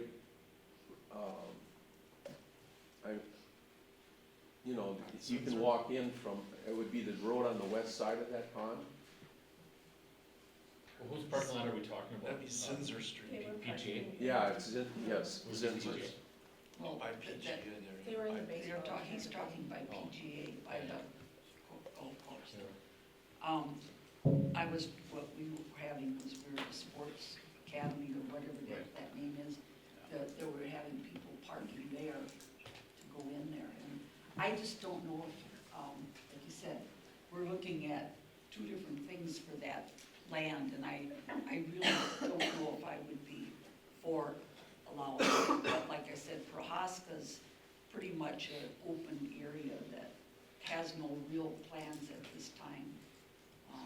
and there is parking areas for it. You said you might be doing it, you know, for several times a week or whatever. Right. I guess, I just would be more comfortable with Prohaska. Sure, okay. Does anybody- Being not park designated currently, should it even go back to parks? Do you think, is that the direction it should go, or? I Or should it couldn't stay recall here? if it was brought up for the Okay. Parks the community, but I trust that the Waller was part of he was the vice chair, so. Yeah, yeah. So if it was brought up again, then I would be okay with it, you know, I definitely agree with what Barb was saying. I would be for the Prohaska, but Mashuda, that's maybe a different discussion. Maybe we should do two different motions. I don't know. Yeah, I think it's on the. Well, I think we, One motion, it's just a matter Yeah. of what you wanna, what motion you wanna make, so. I'll make a motion, if I can, if you'll entertain one. I'll make a motion to allow the Prohaska properties for this activity, and at this time, deny the Mashuda, taking baby steps, and, for this activity. I'll second. A motion by Mark and a second by Eve on the question. All in favor say aye. Aye. Opposed? Aye. Okay, motion carried. Item number 55, approve disbursement of TIF funding for Birchwood Highlands East Unit 1, 3605 Cross Point Boulevard per amendment to development agreement for purposes of final engineered design dated February 20th, 2017. Move to approve. Motion by Mark, Second. second by Nate. On the question, all in favor say aye. Aye. John, you there? Yeah, I'm sorry. Aye. Opposed? Motion carried. Number 56, authorize staff to work with North Central Wisconsin Regional Planning Commission on the village's housing study, including the housing affordability report required by Wisconsin Act 243 for the Plan Commission and CDA recommendations. Move to approve. Second. Motion by Mark, second by Barb. On the question, all in favor say aye. Aye. Opposed? Aye. Opposed? Motion carried. You heard that one. Got that Yeah. one. Thank you, John. Thanks, John. You're welcome. I'm still here. Okay. Number 57, site plan for Wausau Metro Strong, March 22nd, 2017, shooting memorial at Kennedy Park, 6002 Alderson Street, per the Plan Commission Move recommendation. to approve. Second. Motion by Mark, second by Yee. On the question, I absolutely applaud this gal and these people for this, and we had this at our meetings last week, and how they moved it up from the corner up to where that road comes out, where the buses are, and they have this really well thought out. This is really nice.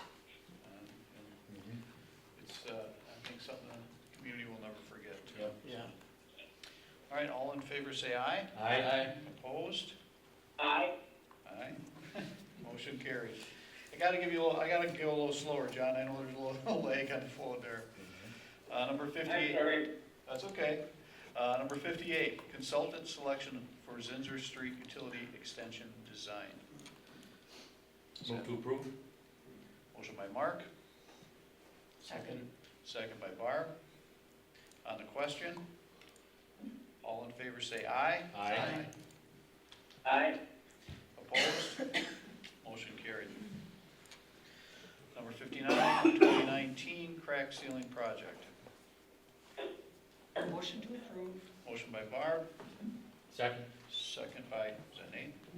Mark. By Mark. On the question, all in favor say aye. Aye. Aye. Opposed? Motion carried. Number 60, 2019 chip sealing project. Move to approve. Second. Motion by Mark, second by Yee. On the question, all in favor say aye. Aye. Aye. Opposed? Motion carried. Number 61, asphalt overlay contract. Move to approve. Motion by Mark, Second. second by Barb. On the question, all in favor say aye. Aye. Aye. Opposed? Motion carried. Number 62, Schofield Avenue concrete repair. Move to approve. Motion by Mark, second by Yee. On the question? I have a Mark? question. Michael, who was, that was Norcon, right? Correct, yeah. Okay, yep, all right. I Are you going to be doing the full cutting out instead of the? It is what you strictly had full been? depth. Yeah. Okay, because I Yep. read somewhere that what we were doing was not working quite. Yeah, and even in the areas where the, the partial depth was sticking, the other concrete around it now has fallen apart, so it's, Yeah. I know we were frustrated that we didn't get any more bids, yeah, but Norcon does a good job. yeah, they do. They really do, yeah. Okay. Okay, we have motion and second. Anything else on the question? All in favor say aye. Aye. Aye. Opposed? Motion carried. Number 63, Harlan Avenue Lift Station Project. Move to approve? Motion by Mark, Second? second by Nate. On the question, all in favor say aye. Aye. Aye. Opposed? Motion carried. Number 64, Professional Services for Water System SCADA Improvements by Integrated Process Solutions. Motion to approve. Motion by Barb, Second? second by Mark. On the question, all in favor say aye. Aye. Aye. Opposed? Motion carried. Number 65, intergovernmental agreement with Town of Weston for Ross Avenue reconstruction. Move to approve? Second. Motion by Mark, second by E. On the question, all in favor say aye. Aye. Aye. Opposed? Motion carried. Number 66, draft intergovernmental services agreement with the Town of Weston. Move to approve? Motion by Mark, Second. second by E. On the question, Milt, you... Milt, I was just gonna, go ahead. Milt, you've reviewed this, and just to recap, this is basically what was agreed upon in 2014 in principle, and the town has taken it to your committee, and it was just never signed, so this is basically just tying up an old loophole. Am I correct in that? Okay, good. Okay. So you're gonna be discussing this tomorrow night with your board, right? Okay, anything else on the question? All in favor say aye. Aye. Aye. Opposed? Motion carried. What time is your meeting? 6:30. Number 67, environmental impact funds for a launch across from the intersection of County Highway J and Callan Avenue. I just have a question. What was the reasoning as to why the department directors decided to deny or not accept this money? Well, this was discussed at Park Committee. I'm not sure the dates are noted in here, but as was it earlier this year or last year, we were talking about the It was last fall when it went. Last fall. yeah, the ability to construct and then beyond that to maintain a launch site. So we were contacted earlier this year, just recently, as Sean noted in here, Wayne Loveland from the county contacted me to see if we were in fact going to continue on this project and utilize these funds. So I guess based on the action or the sentiments of the committee from prior, we brought it here just to, I guess, confirm one way or the other what the board's desire is to do with these funds. We would have to use them by the end of this construction season. Yeah, I'm starting to remember the discussion on Right. it. yeah, if I What remember right, kind it of was dollars roughly we're talking again? $24,600. Yeah, it was roughly 280-something thousand to actually put the launch in, and then, staff to maintain that. Staff and maintenance yearly. And that was the primary issue why it was voted down. So these funds, I assume, are only contingent upon putting the launch in. Well, we'd have to spend them, yes. I think, in terms of the estimate, I think the original estimate was probably based on using outside labor and contractor forces, but, the thought was that perhaps it could have been put in by village staff at maybe half of that cost, so that, if I'm not mistaken, the $34,600 was supposed to be, I think, roughly 1/3 of the total project cost or something like that. But, Could have we put in Ross Avenue, by village staff? I don't believe that we wouldn't have been able to do it to the degree that it's been done, and the other issue is that we put in it's like we talked about on some other things earlier, and we talk about them all the time. We have zoning code requirements on certain things where we need paved parking areas, and Right.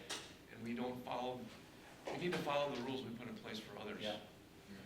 And of course, the other one on Ross Avenue, we had to, I don't wanna say, appease some of the neighbor, you know, we had to make it looking nice, friendly, there was concerns there. I mean, so that was part of, I don't think we need, I really am sorry that the launch on J is not, some sort of thing isn't going in there. People use it all the time, and they're parking on J, and they're parking on Callan. It's not really a safe situation there. When this land was donated for this, I guess I didn't advise a big, as elaborate as what the one is on Ross, simply because it's a rural area. I mean, there's not all these homes or people that driving by or whatever. But I hope that this board or future board, that we do at some point do something on this J for this launch, because like I said, if for no other reason, for safety purposes. I'm always waiting for somebody to get hit on there because it's a very busy road. And, I agree, it would be nice, but, unfortunately, we do have a limited budget, and there's pretty glaring safety issues that are lacking too. It's not a matter of, it's not a matter of size of the pie, because that is very finite. It really is a matter of what can we afford to not only put in, but what can we afford to maintain going forward, and how does that balance with our services? So, yeah, would it be a great amenity? Yes. Can we really afford that in light of other pressing needs? Probably not. I hope we would get grants or get some donations. Yeah, but the grants from- don't pay for maintenance. Well, It's a lot of expense. what type of maintenance are we looking at other than the parking lot? I guess I'm kind of, Well, I think this would be a very simple it's not like, construction. And I guess I want to qualify perhaps the answer to your question. It's not that our forces wouldn't be capable of putting it in. It's just that we have better uses for our time and our resources. Could someone remind me of the construction costs and yearly maintenance costs? I don't know that Sean provided an estimate for that. Okay. It's just, I'm sure there's going to be some mowing and Well, sweeping and things like that. We asked that question in fall on the one on Ross, and there is no number for the maintenance. Okay. Because we don't watch it, we don't quantify it. But right now, our own park department is not cutting that grass. It's Scotty Havoc's new company, not new company, but yeah, River something. River somewhere other. We do mow the area by the parking lot. They mow the area by the I see their, lift station. that's why I'm saying, I see the Yeah. vehicles, I see the guys there all the time, I drive by 3 times or 4 times a day. Okay. Okay. And then the construction costs for it? Or was that something we didn't have precise numbers for? Well, he had the numbers, but he thought it could be half if our Yeah, staff did. we talked as staff that we could scale down what was initially presented quite a bit. I think that had parking for like 20 vehicles. Right. So, I mean, if we had parking for 5 vehicles, or whatever, it could be. The initial projection, when it was at, I believe it was like 287,000. I mean, it was right, probably within a few thousand, but I thought that's around where it was, the initial estimate. But there again, it was a very elaborate design, and like you said, you don't need that, you don't need 20-some parking spots. You do need some, but, as far as landscaping or shrubs and flowers, I don't think nobody would see them besides the people that are going to park over there, because it's a Well, question for Keith. And Keith, you mentioned that we would have to follow our own zoning laws, so we couldn't, if we accepted the 34.6, could we use that to haul gravel in and just put a gravel parking lot, nothing amenities, and people could just walk down to the river? Or would that not be allowed? Do we have to have anything fancier than throwing in a bunch of gravel and just a gravel walkway that goes down to the river and just so people to park off the road and go down and launch their canoes, utilizing this, or would we have to put funds in based on the grant parameters? I guess again, if it's something that we're doing and we're holding somebody else to a different standard, you know, we're gonna be accused of being hypocritical if we don't pave it, you know, and be the other. But yet there's discretion that's allowed to the plan commission when we propose to do things. This would be a park or a public access point. Does it need that level of improvement? I don't know. We've never really gone down the path to look into that. Can I make a comment too? Certainly. Something that we haven't brought up, Sean did mention that we shared this plan, there's a plan for the river. We shared that with Marathon County and we also shared that with Ringgold. They are actually putting in something down at Clubhouse, so I anticipate we're gonna see probably more people coming out at that point, so we're gonna have more traffic. So it may be something where we would wanna look at something to get people off of that. So in that clubhouse and out at Jay? Yeah, because they said it was probably it was a good trip from there, like Oh, 2 yeah, miles. it is. Clubhouse, yeah, I guess it would be, It's a, because our kids used to do that all the time. yeah. So that, just so that you guys know that there is other things happening on there, and that we may see more traffic just because people will be utilizing. In Ringgold, they're actually putting, a landing there in the parking area, that's what Sean said. Well, I think the thought is, you know, what is the grant for 34.6? Did I hear? Right. You know, should we at least look at that, utilizing that, or does that dovetail into the whole project of Well, $200,000 or that would be a $150,000? matching amount that we would be expected to spend more to leverage that amount of money. I believe it was about a 1/3 Okay. share. So I guess we could certainly talk to the, in terms of staging improvements over a number of years. We just did a capital borrowing for some improvements this year, but I know we're gonna also be talking again next year about some additional. Like I said, I wouldn't want to see a huge amount of money, because like I said, we have other uses, but I mean, the gentleman was good enough to donate the land to us for this. And we had, I guess I never envisioned a big fancy spot, I really didn't. But I just really think it's important to get people off of that road and get them. And now if Ringo is going to be putting something in, yes, it's going to even get, I mean, we've had them parked, if you know how Callum is, and it's got a big corner coming down the hill. We've had them parked all the way, up through and then parked also right on Jay, and that bridge and everything there. So I hope that we can look at what we can do with the least amount of money. If we can get some donations from people, That's my thought. Would anybody like to make any motion on this? Or would you like to send this back to potentially Parks or Planning to see if there is some sort of scaled down version that we could accomplish while utilizing? Not that we want to put a lot more work on staff and everything with everything coming up here, but I think maybe we should, I would take another look at it. Yeah, I was dead set against it, dead set.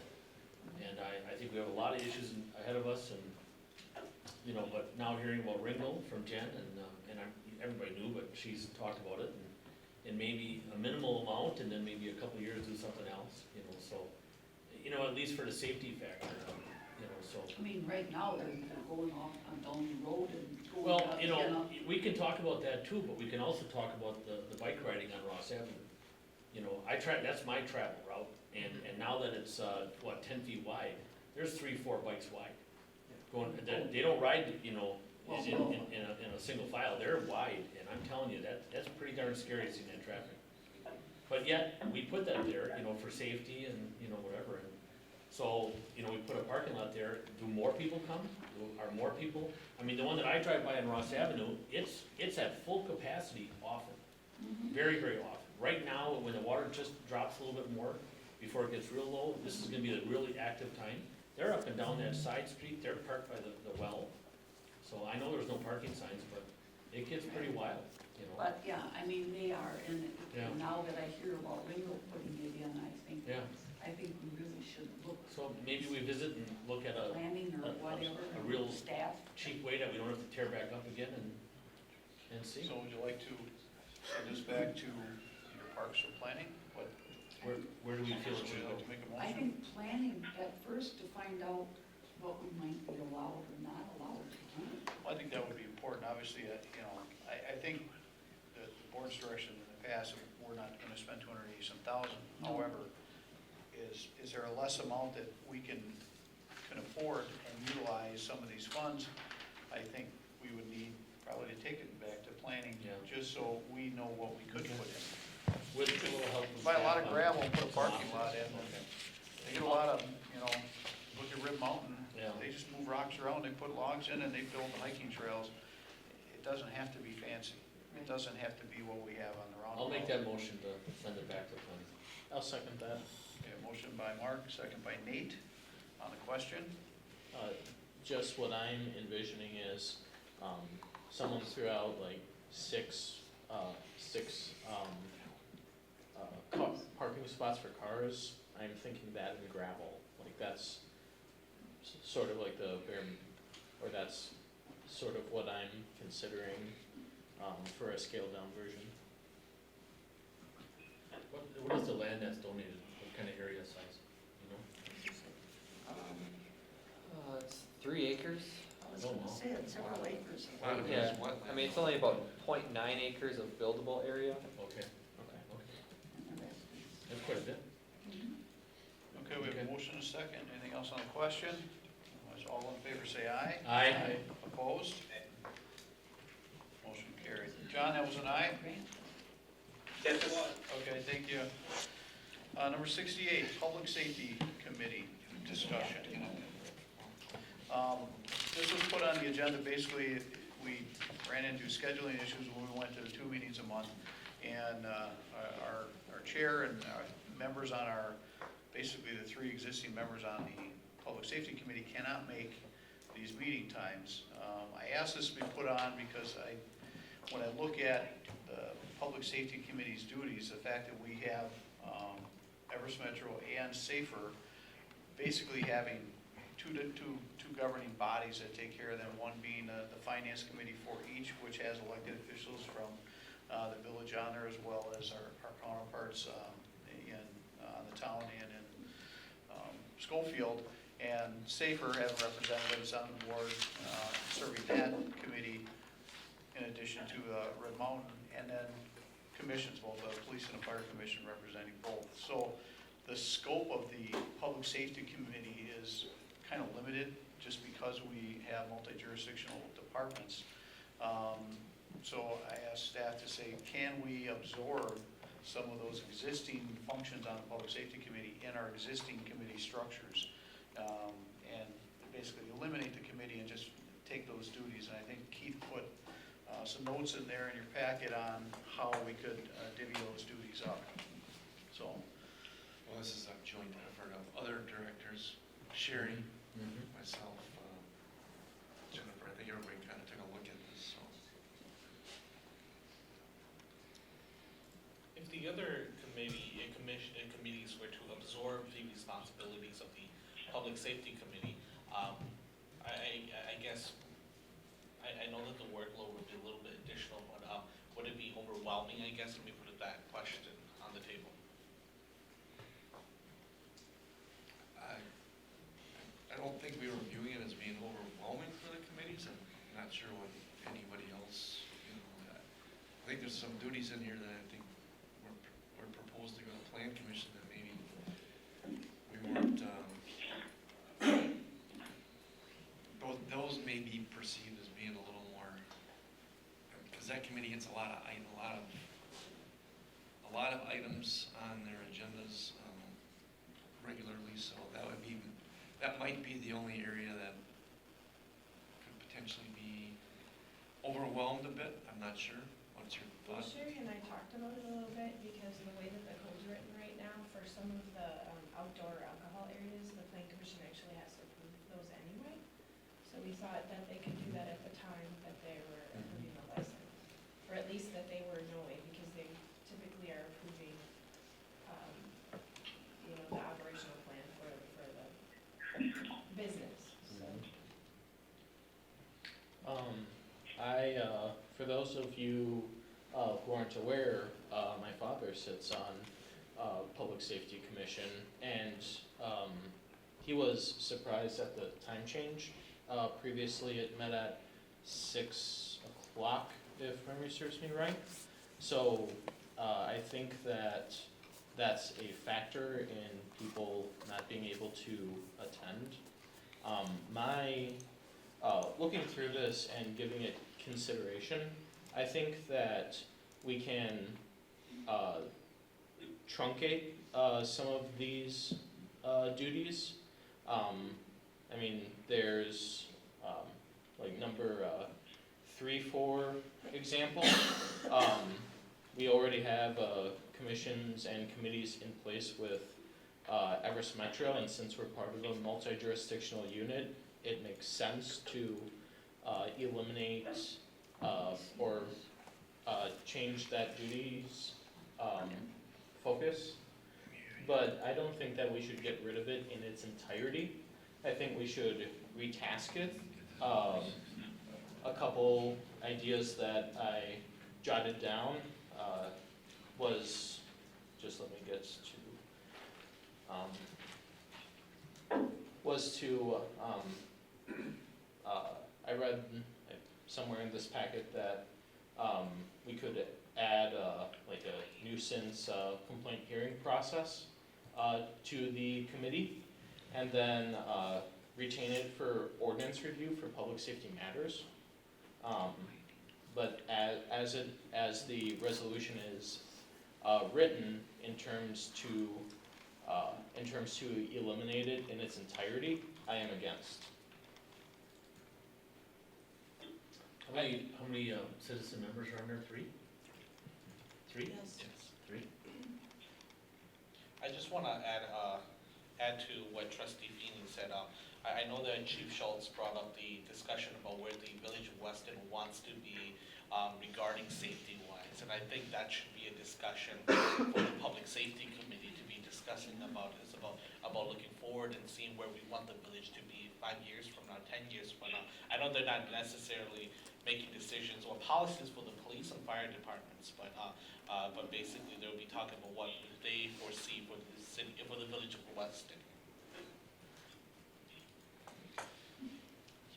Okay, Well, could I follow go up ahead. on your comment there a little bit? And I guess in terms of how the communication comes back to the board from the police and fire commissions or the boards, I mean, obviously there does need to be coordination about, with the village board in terms of our budgeting and the philosophy of policing, including what we're gonna talk about right after this is our code enforcement expectations, what the board expects on that. I mean, all these things do have the code enforcement thing does have an impact on public safety and the image of the village, or the quality of life in neighborhoods, and we've talked about that before, that a certain level of property maintenance certainly attracts higher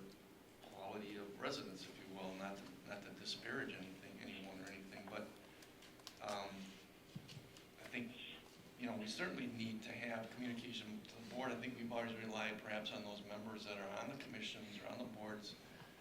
I don't know that the board gets a report back from those, and to be able to coordinate that also. That's maybe one of the comments I may have added in there is, that process does need to be, more, I don't know, more defined, or, that'd probably be a good way to put it. I'm struggling for a way to express that, but just my thought on that anyway, because, we have to put together a budget as this year goes on, every year goes on.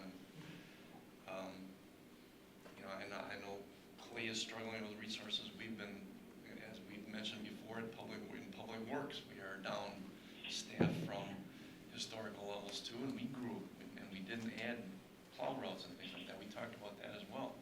So there's been some reduction in our forces and our ability to deliver services, and those are things we need to be aware of across the board. And it's not I've never looked at it as some kind of competition. We just have to be aware of them, and we have to serve the public, serve this community as best we can. I don't disagree at all with what you said, Keith. I just feel like, especially at the local level, we should provide every ability for citizens to come to the government and air grievances and propose solutions and have dialogue. That's probably my biggest objection to this resolution, is that it would take away a component of that. Any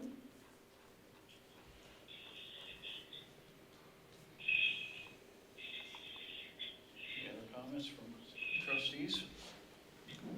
Well, I do feel it's redundant to what we all have out there. And reduce, save, restructure, but to restructure the committee because it maybe wasn't doing what we expected it to do, when we could actually dissolve it into other ones, I think it makes sense. That's where I'm thinking. And I guess I'd like to see what Chief Schultz has to say, because he has to attend these meetings and so get some feedback from his perspective. I guess I'm looking back at all the public safety meetings I've attended, and maybe you're right, maybe they're not, maybe that's the issue, they're not being utilized correctly, but I can't recall any real pressing issues that were discussed by that committee. Seems like half the time it's canceled because there's no agenda. Do you also attend Schofield's, City of Schofield's? Do they have a public safety committee? They do and I do not. You do not? Yeah. My 2 cents is that if there's something urgent, call, put on the village agenda, or. How often are they canceled? Some of the issue is that there's not a set staff person that's assigned to that. I think when I first came here, the committee was more police and fire, and we didn't go very often. But in the last, it changed to community life and public safety. We were moving some things that I would normally take to plan commission, like the addressing things, or even some of the building code was starting to go to that committee. And of late, it seemed like if there wasn't anything that was coming out of our department, they weren't having a meeting. So, in my defense, I plan commission, I deal with CDA, we've got the extraterritorial zoning committee, and also the zoning board of appeals, which doesn't meet very often. Right. But sometimes it's hard for us to filter, sometimes it's easier for staff because we're already going to. Right.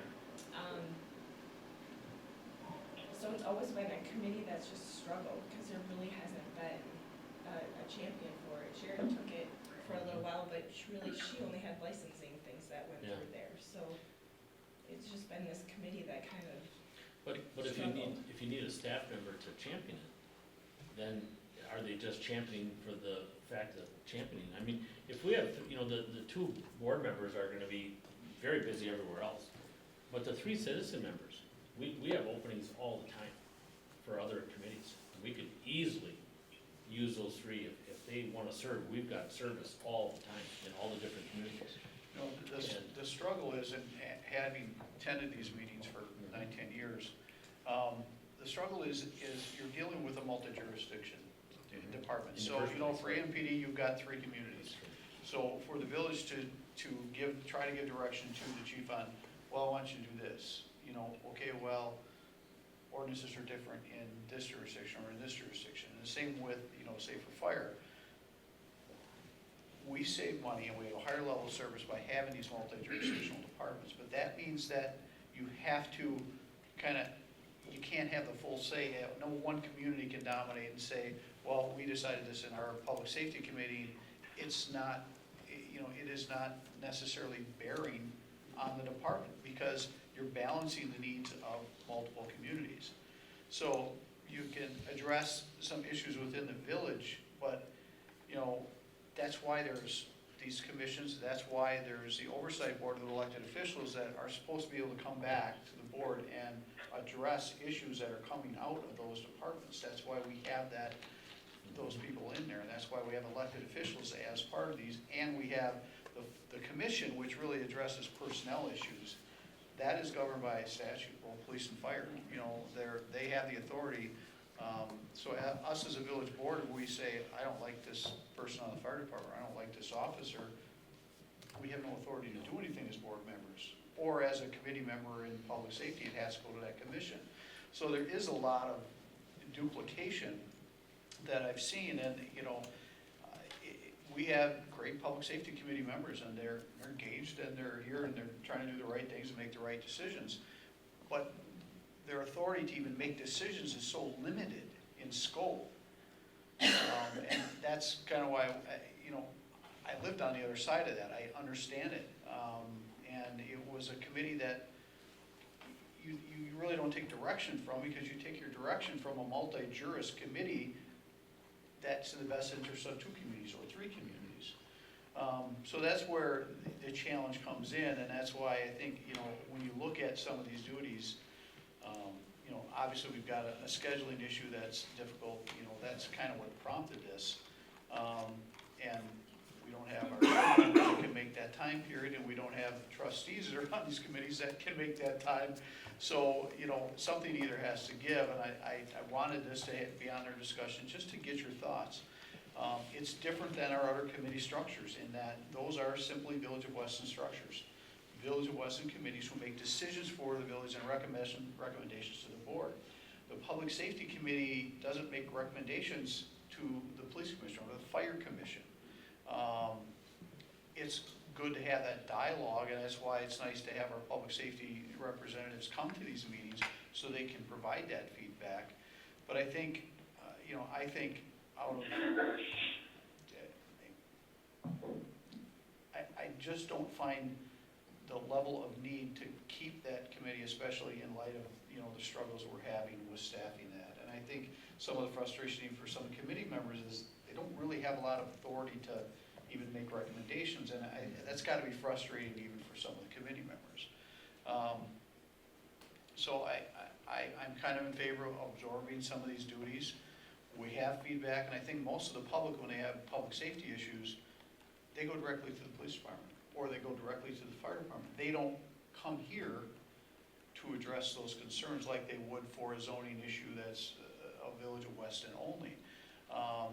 And most of the time, and Clay, help me if I'm wrong, most of the stuff goes directly to the police department, correct? So do we add another layer in here? We'll go to public safety, and public safety will say, well, you need to go talk to the police department, or you need to talk to the fire department, because that's a fire department issue. If we're going to be good partners, we can't be overbearing in our role as just a village, as one of 3 or as one of 2 on our multi-jurisdictional departments. We have to kind of, realize that to be good partners, we have to sometimes say, we're not going to try to dictate through our committee on what this department should do that affects the town of Weston, the city of Schofield too. Sometimes that's even a challenging position for Chief Schultz or even, the fire chief to be in. So, the reporting structure is a little different, but that's because it is a benefit to all our communities, because we're providing services at a more efficient and cheaper level than we could ever do on our own. And actually, you may or may not know, but at one point in time, we had that committee, a couple members of that committee, that didn't like something that was happening at Safer. And they were trying to involve the village in doing this. And basically, it wasn't that they were coming to the board and saying, this, it was just kind of behind the scenes, and they were creating a lot of issues at Safer. And I had to finally say, if you have an issue, you do not take it to our administrator, you do not take it to whatever, you take it to Safer Commission, and they will handle it. You do not, you as a committee or a member of that committee, do not have authority to try and tell that Safer what they should or shouldn't do. If you have a real issue, you take it to the Safer Commission, not to our administrator. And so, I mean, there is a case of, I think the committee thought they had more. Well, and Influence I think power. that's frustrating for the committee members too, Right. because, you know, your role is limited to trying to make some comments towards the village, but you don't have that control over the outside entity. Right. And I think get frustrated on both sides. You know, the committee Well, members get right, I frustrated, mean- and then, you know, your, Right. you know, the boards, the council, the fire commissions, and the police commission, you know, struggle with that. And, you know, is there a little bit of a sacrifice, and maybe we're missing a little bit of a voice? Yeah, it may not be coming right here, but it's going to the respective departments directly because of that structure. And, you know, on a larger picture, we are so much better off as a village for having these combined services. And I think we just need to recognize, you know, do you lose a little of this at the committee structure level? Yes, you do. Do you gain a lot more in efficiencies and cost savings by working with your neighboring municipalities? Yes. So I guess my goal would probably be to try and absorb these under some of the other committees, and just because I don't think it has the authority necessary to really implement probably what even like the people on the committee would like to be able to provide greater direction on. They just don't have that ability given our structure.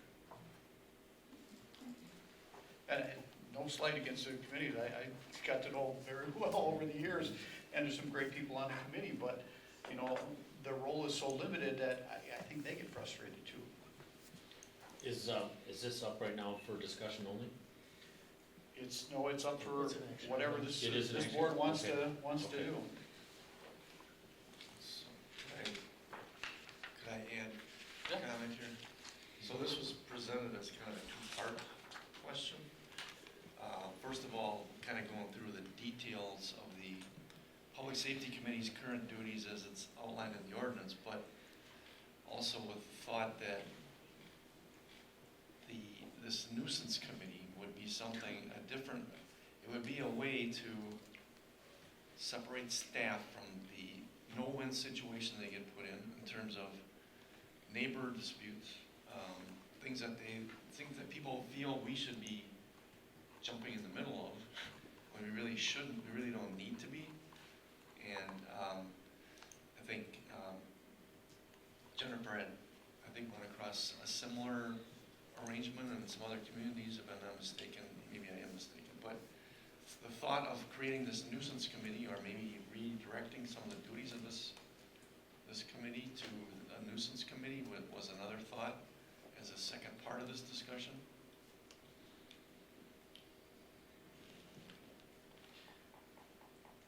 Keith, what do you see the role then of the nuisance committee if we were to create that? I mean, what do you oversee as their primary duties, and would that go directly to the board, or would it go to a different committee? Well, do you want me to kind of explain it? Sure. There are communities that have nuisance committees, so basically what it would be is, and I guess we can kind of go into the next. Currently, the way that we're handling nuisances is we're trying to educate, not sending the threatening letters. Since we went to the evolve program, we basically, instead of running out all the time and taking what everyone says as a complaint, we'll send a letter that just basically lets them know what the ordinance, or that we received a complaint, that we give them time to contact us, or basically fix the situation, kind of letting them know that we'll go out and investigate and then move on through the process from there. I could see this committee being that step before we're issuing citations. We could put them in, and it's almost like an arbitration. Sometimes it's like, you know, we as staff are like, why won't you clean up this stuff? It's just, I mean, you know, some of this stuff is just pick up your junk. You know, it could be that way instead of staff having to get involved. We spend a lot of time, we try to remedy the situation before we get the police department involved, before it goes to court. Because a lot of times it sits there, you know, it takes months to go through municipal court. If we have to do circuit court, it takes even longer. We're not able to abate in municipal court, so a lot of this stuff is people's junk. I mean, I have a place that has been, you know, I think you got the email, Wally, where Renee was working on it for a while with someone who had a lot of junk, been cited. They lost their house, so, I mean, a lot of this stuff goes into foreclosure, and then we have to try to find out who these people are, and all the neighbor wants is the junk cleaned up. So, you know, we have some processes that we can do, like non-summary abatement, but this stuff all takes time. So what we're finding is a lot of times, these are just neighbor disputes, and people are using us to get back at their neighbors, because they don't like them. You know, we spend a lot of time, I mean, we go out to the site and we've been like, okay, you don't have a problem with your other neighbor? I mean, they've got more junk here, the same stuff. Oh, no, I like that person. So, I mean, that's the kind of things that we deal with. It's the same stuff you guys deal with. So does the PD, yep. Yeah, so it's just, I mean, we're trying to get creative. It does involve a lot of staff time. Things that we can be doing other things, like economic development projects or getting things through plan commission.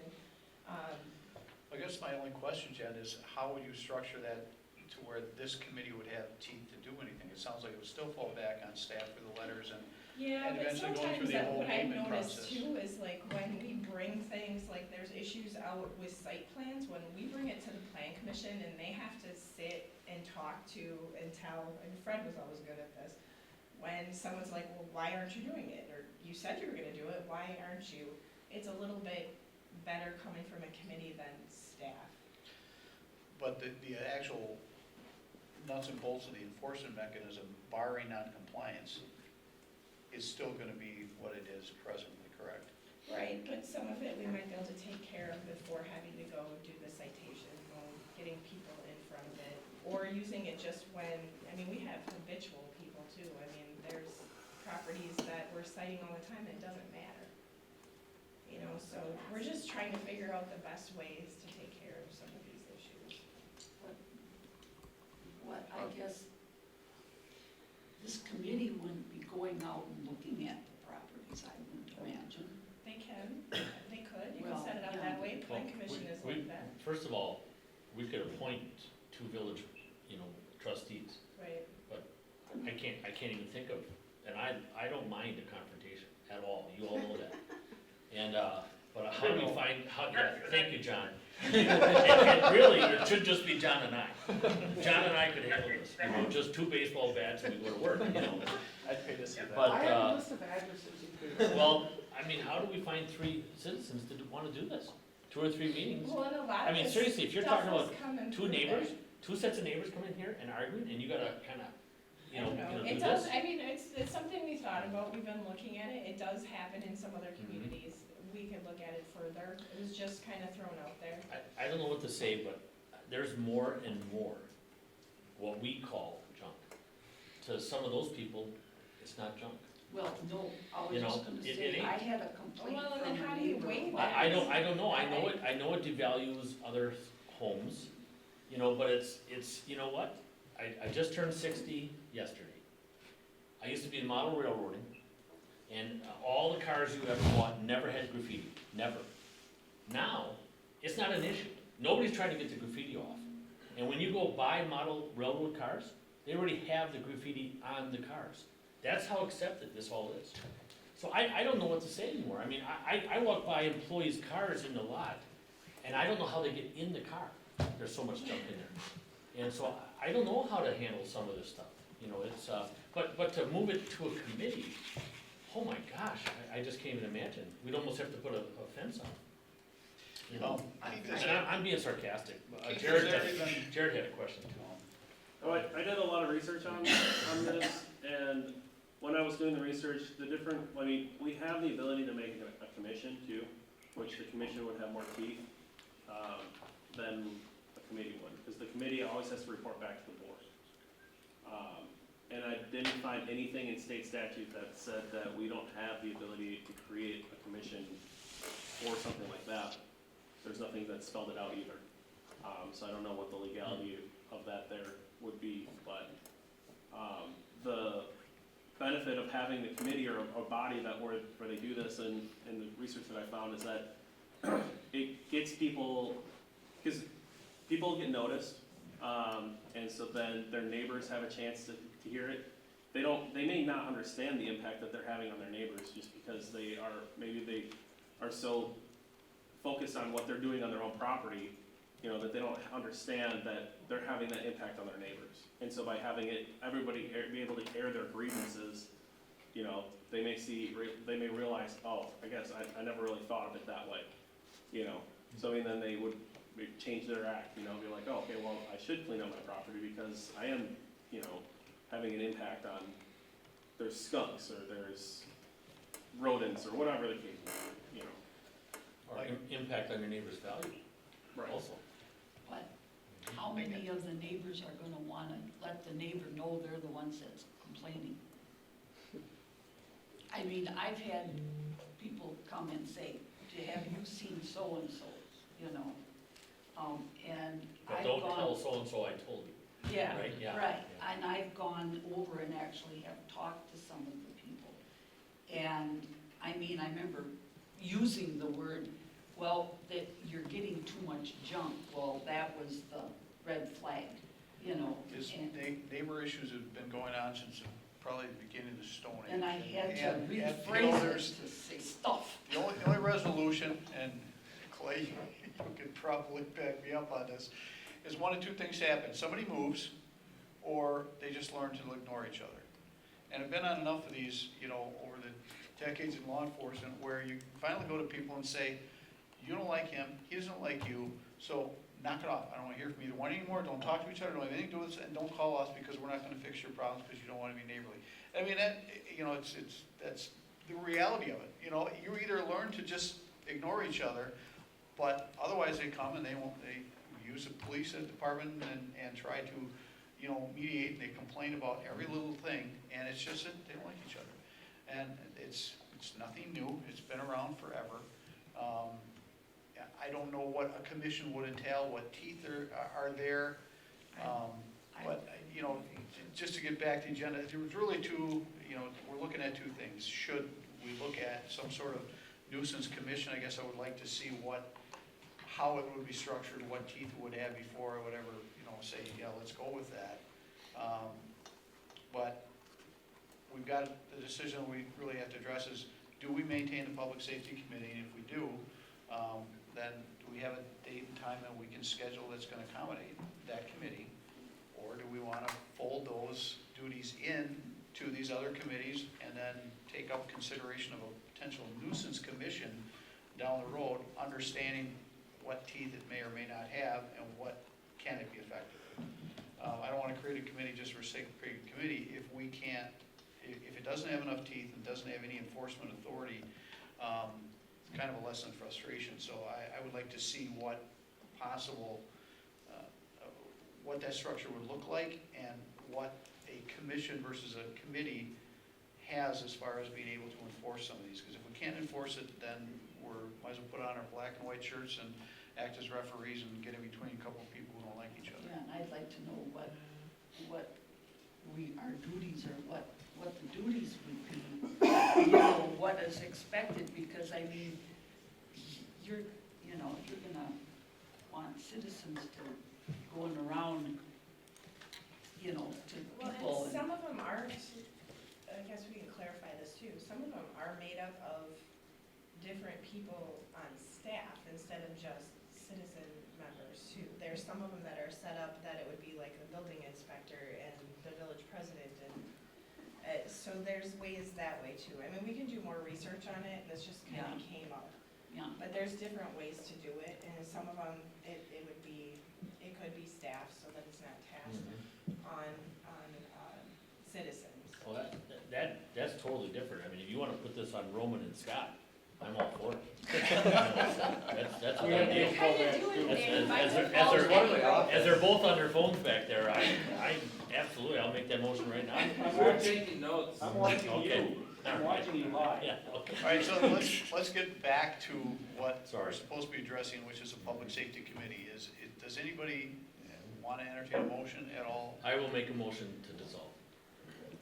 Okay, we have a motion by Mark. Is there a second? I'll second it, just, I Okay. second. Second by Barb. On the question. Well, I guess over the years I have read their minutes, and I was not, there, like you said, there didn't really seem to be a lot of anything there, or quite often it was canceled, you know, It's still so. canceled out at least 4 times a year. And I guess I just think if it can be, like you said, their powers to oversee safer is non-existent, or Everest Metro. It doesn't, you know, it doesn't have any power to do anything with that. I mean, what I was reading through here, I mean, there is some things that they, you know, work on, but I, like you said, I think it's, a lot of times, planning committee or some of the other ones do the same thing. And I don't want to devalue it. It's just like my comments on the nuisance commission. If we put something together, I don't want to do it unless we have enough teeth to enforce it. Right. Well, I think we You know- should create the nuisance committee or commission, and not just move this committee over there with some pieces left No. over and Yeah. some tattered pieces. I think the right way to do something that staff is talking about here is to actually create it brand new. Yeah. So that it actually is separate, different, we didn't do it this way, this is a new project. So decommission this one and then start up this other one and maybe take a month or two to figure this out, Well, and at we can least- talk about it. Yeah, I would Like want you to see, said, I I would don't want to want- see feedback and how Right. this could be structured. Well, and some other models. of And what other communities, statutory you know. authority this Yeah. commission could have before Yeah. we jump into creating another one. Right. So, Right. We have a motion second. Anybody else have any comments? Nate?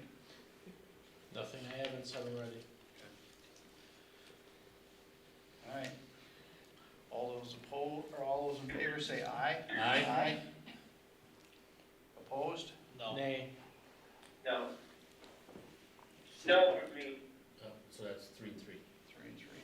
so it failed. For the record, I would be more than happy to think about this and bring some ideas to the next village board meeting about ways to restructure this committee outside of what staff does as well. Barb? I don't want to, but Nate, being that your dad is on that committee, isn't that a conflict of interest? I do not believe that, I believe that I am impartial in my judgment. The fact that my father is on the committee, really doesn't serve or doesn't weigh into my calculus at all. It does, It made into to the general public though. if, I'm confident that you believe that that's true, but the perception that is conveyed is probably not gonna be that way. That's So what I'm also voicing Barb's concern. I just wanna, just so you're aware of that. Yep. I appreciate the concern. Okay, well, I guess next question is for our chairs and, chair and vice chair on this. Can you make any scheduling accommodations so we can try to retain our current committee members until such a time that we either make another change? But right now, we don't have people to run this committee. Yeah, And we I'm don't have probably members. the only one there, right? We're short one member, correct? There we are. We have, the We're short one, and the other two, one has already dropped out because he took another job, and the other two cannot make that time for the schedule. So we still would have to get one more committee member, and we would have to change the time to a 6 o'clock time frame to accommodate the other two existing members.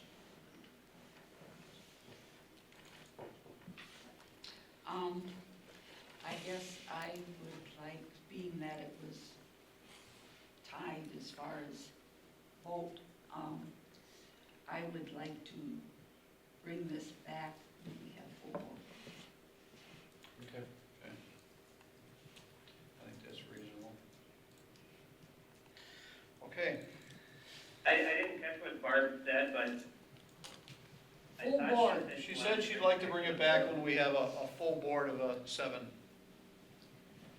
I agree, and I think that's where the discussion should be made and the decision should be made. Okay. All right, number 69. We're going right into, sounds like we're going to dovetail on some of the same things. Discussion on code enforcement, standard operating procedures, and intensity of enforcement. So we've been working on putting into basically our practice of code enforcement, nuisance enforcement, zoning violations, into a standard operating procedures document. From this document, then we want to create something similar for the public so that they know exactly where, how to address different nuisance violations, where to go. We have a lot of issues with people calling and they don't feel comfortable calling Everest Metro. You know, we tell them they need to call the non-emergency line for the humane officer and for Everest Metro issues. I want to get that into some kind of a document so that the ladies up front are more comfortable telling people that, because when they tell them, a lot of times people kind of fight back at them, like, no, it's your job to take care of this issue. We don't want to bother the police department, but in talking to Clay, it has to go through those channels. So basically what we've done is created these standard operating procedures that we will use as staff on how we handle different nuisance issues. So we wanted to bring it to you. This is something that we would have probably taken to the Public Safety Committee meeting, because that's where we had kind of started the process. Just to find out if we were on the right page. In the 16 years I've been here, we've done this in a number of different ways. You know, we used to just send out a violation letter. We would go out and we'd look at it, then send the violation letters out. We don't have time or the staff to, when someone calls, to run out all the time. So what we've decided to do is educate. So we've basically created these letters that can be printed off and explain the ordinance violation. In some cases, this might not be an issue because we're getting these from complaints. What we are requiring people to do also is not just call in and tell us this. They have to go through the system, or we have a handwritten one, or the ladies can take it over the phone, but they're putting it involved so that we can track it. Because what's happened in the past too is if they don't get an answer fast enough, they'll just call a different staff member. We may not know that that person is working on it. So we're just trying to get your thoughts on nuisances. I guess what the priorities are on some of them. Some of them might be, you know, in years past, the junk and the cars on the lawn were more offensive to certain board members. You know, at one point there was a Dirty Dozens list. We did code enforcement a lot more than we're doing now. I guess just to get your thoughts on it, just to see if we're doing it correctly, how you want us to do it. You know, it's an area we really struggle with because a lot of times it is an area where we're getting put between two neighbors. You know, we may not find out about it for a while, but usually it's a neighbor's dispute. You know, we struggle with the amount of time it takes. I think people think that, you know, we can instantly go in and cite people or make them clean up their junk. It's a little bit longer of a process.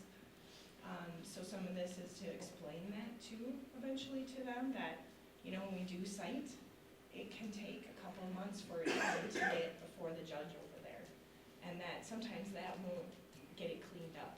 You know, she can just cite them and fine them, but in order for us to abate, we have to take it to another level. And that's usually going to be through the circuit court, and our practice now is going to be taking that to the board to get approvals prior to doing that. So we try our best to kind of remedy the situation first, so that it doesn't get to the point where we're citing. I mean, basically, if we're citing or we're bringing it to you, we've kind of exhausted all of our avenues. But we wanted to get these standard operating procedures in place so that we as staff was on the same page, and then we can relay that to the residents.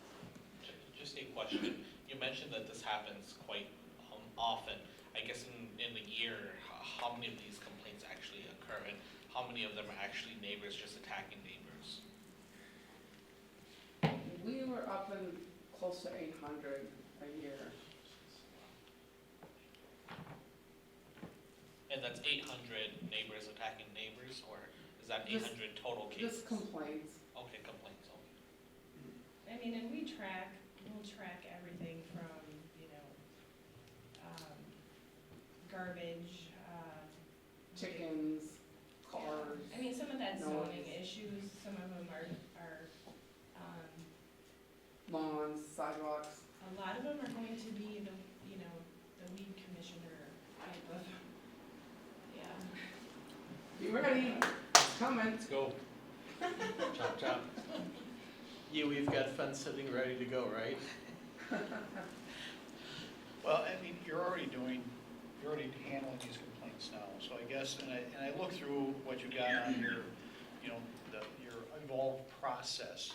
You know, there was one in here where I saw you have, the assigned staff member will review the complaint for validity and commence the necessary action within 2 business days of receiving the complaint.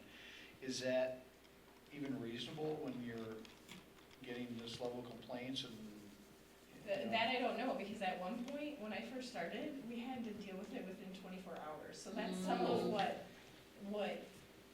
you know, what you're palatable with. Well, I mean, you know, there has to be a priority scale. It's no different than emergency services. It's, you know, we're not going to, you know, a parking complaint when we've got domestics and stuff going on. And you're gonna have to, you know, there is some level of priority on here, but is Well, it? we've already gotten complaints about people not mowing or raking their lawns. So we've already taken the point to where, you know, things are just starting to grow. We hadn't even been out yet. So we are not gonna deal with anything until after, you know, typically we don't send out lawn mowing letters until sometime in June. Well, my thoughts, I agree with the first process is to try and get voluntary compliance. And, you know, for people who just like, oh, I'm sorry, I forgot, you know, it's no different than dealing with people at the police department. You're gonna get a certain amount that if they say you need to slow down, they're gonna heed it, they're gonna do it, and they're gonna follow it, and it just needs a reminder. And then you're gonna get, you know, the people, you're gonna get the problem people. So I think it's important that those letters go out and say, hey, we got a complaint about your lawn, here's the ordinance, could you just please take care of this?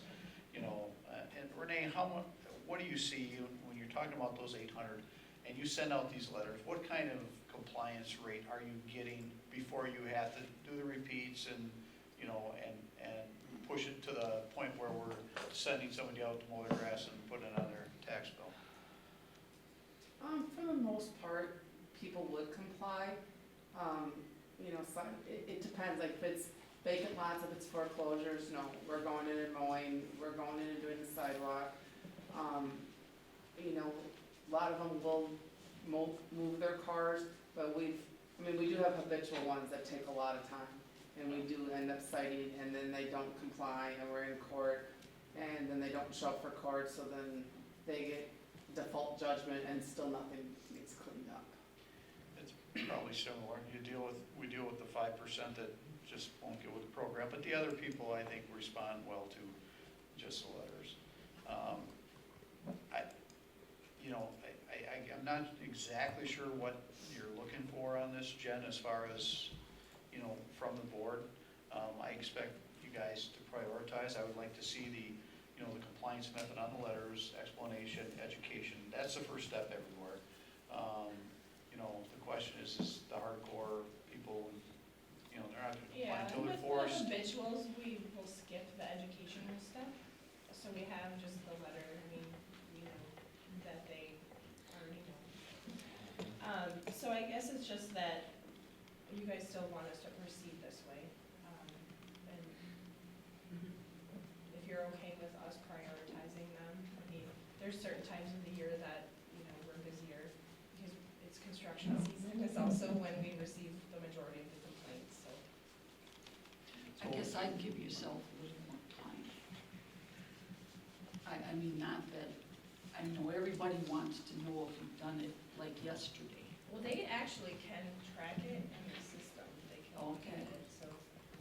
I That's mean, something unless that's you're new, comfortable so they with don't have that, to call it. 48 hours is, 2 days. Jared? Yeah. I guess, well, the big thing too is that we get some people who call to complain and they can, a lot of them can get pretty nasty because they are fed up with, seeing stuff from their neighbor. And they want it done right now.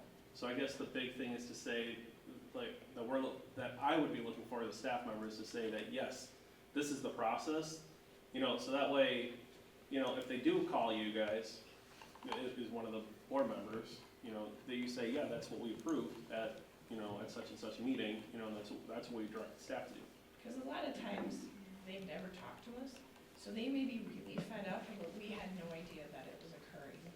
So, yeah, there are some people that get very angry about it and want something done immediately, or think that we can, and, being able to define what that process is and let them know that it may, because we even struggle with getting people to give us their contact information so that we can even call them back to let them know that there's an issue. I agree with this is not life-threatening stuff, this is nuisance.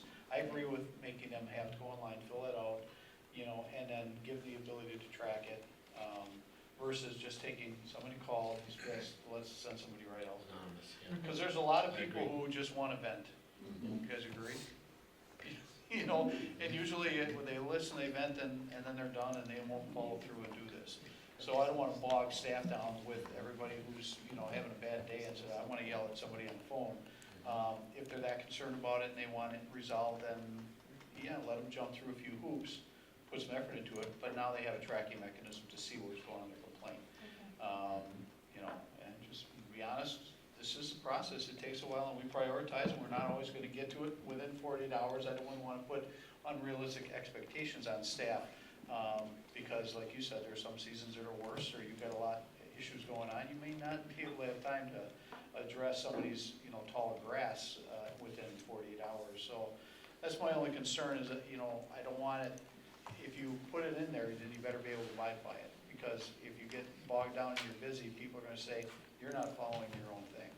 So make it realistic as far as where your staffing levels are at. I agree.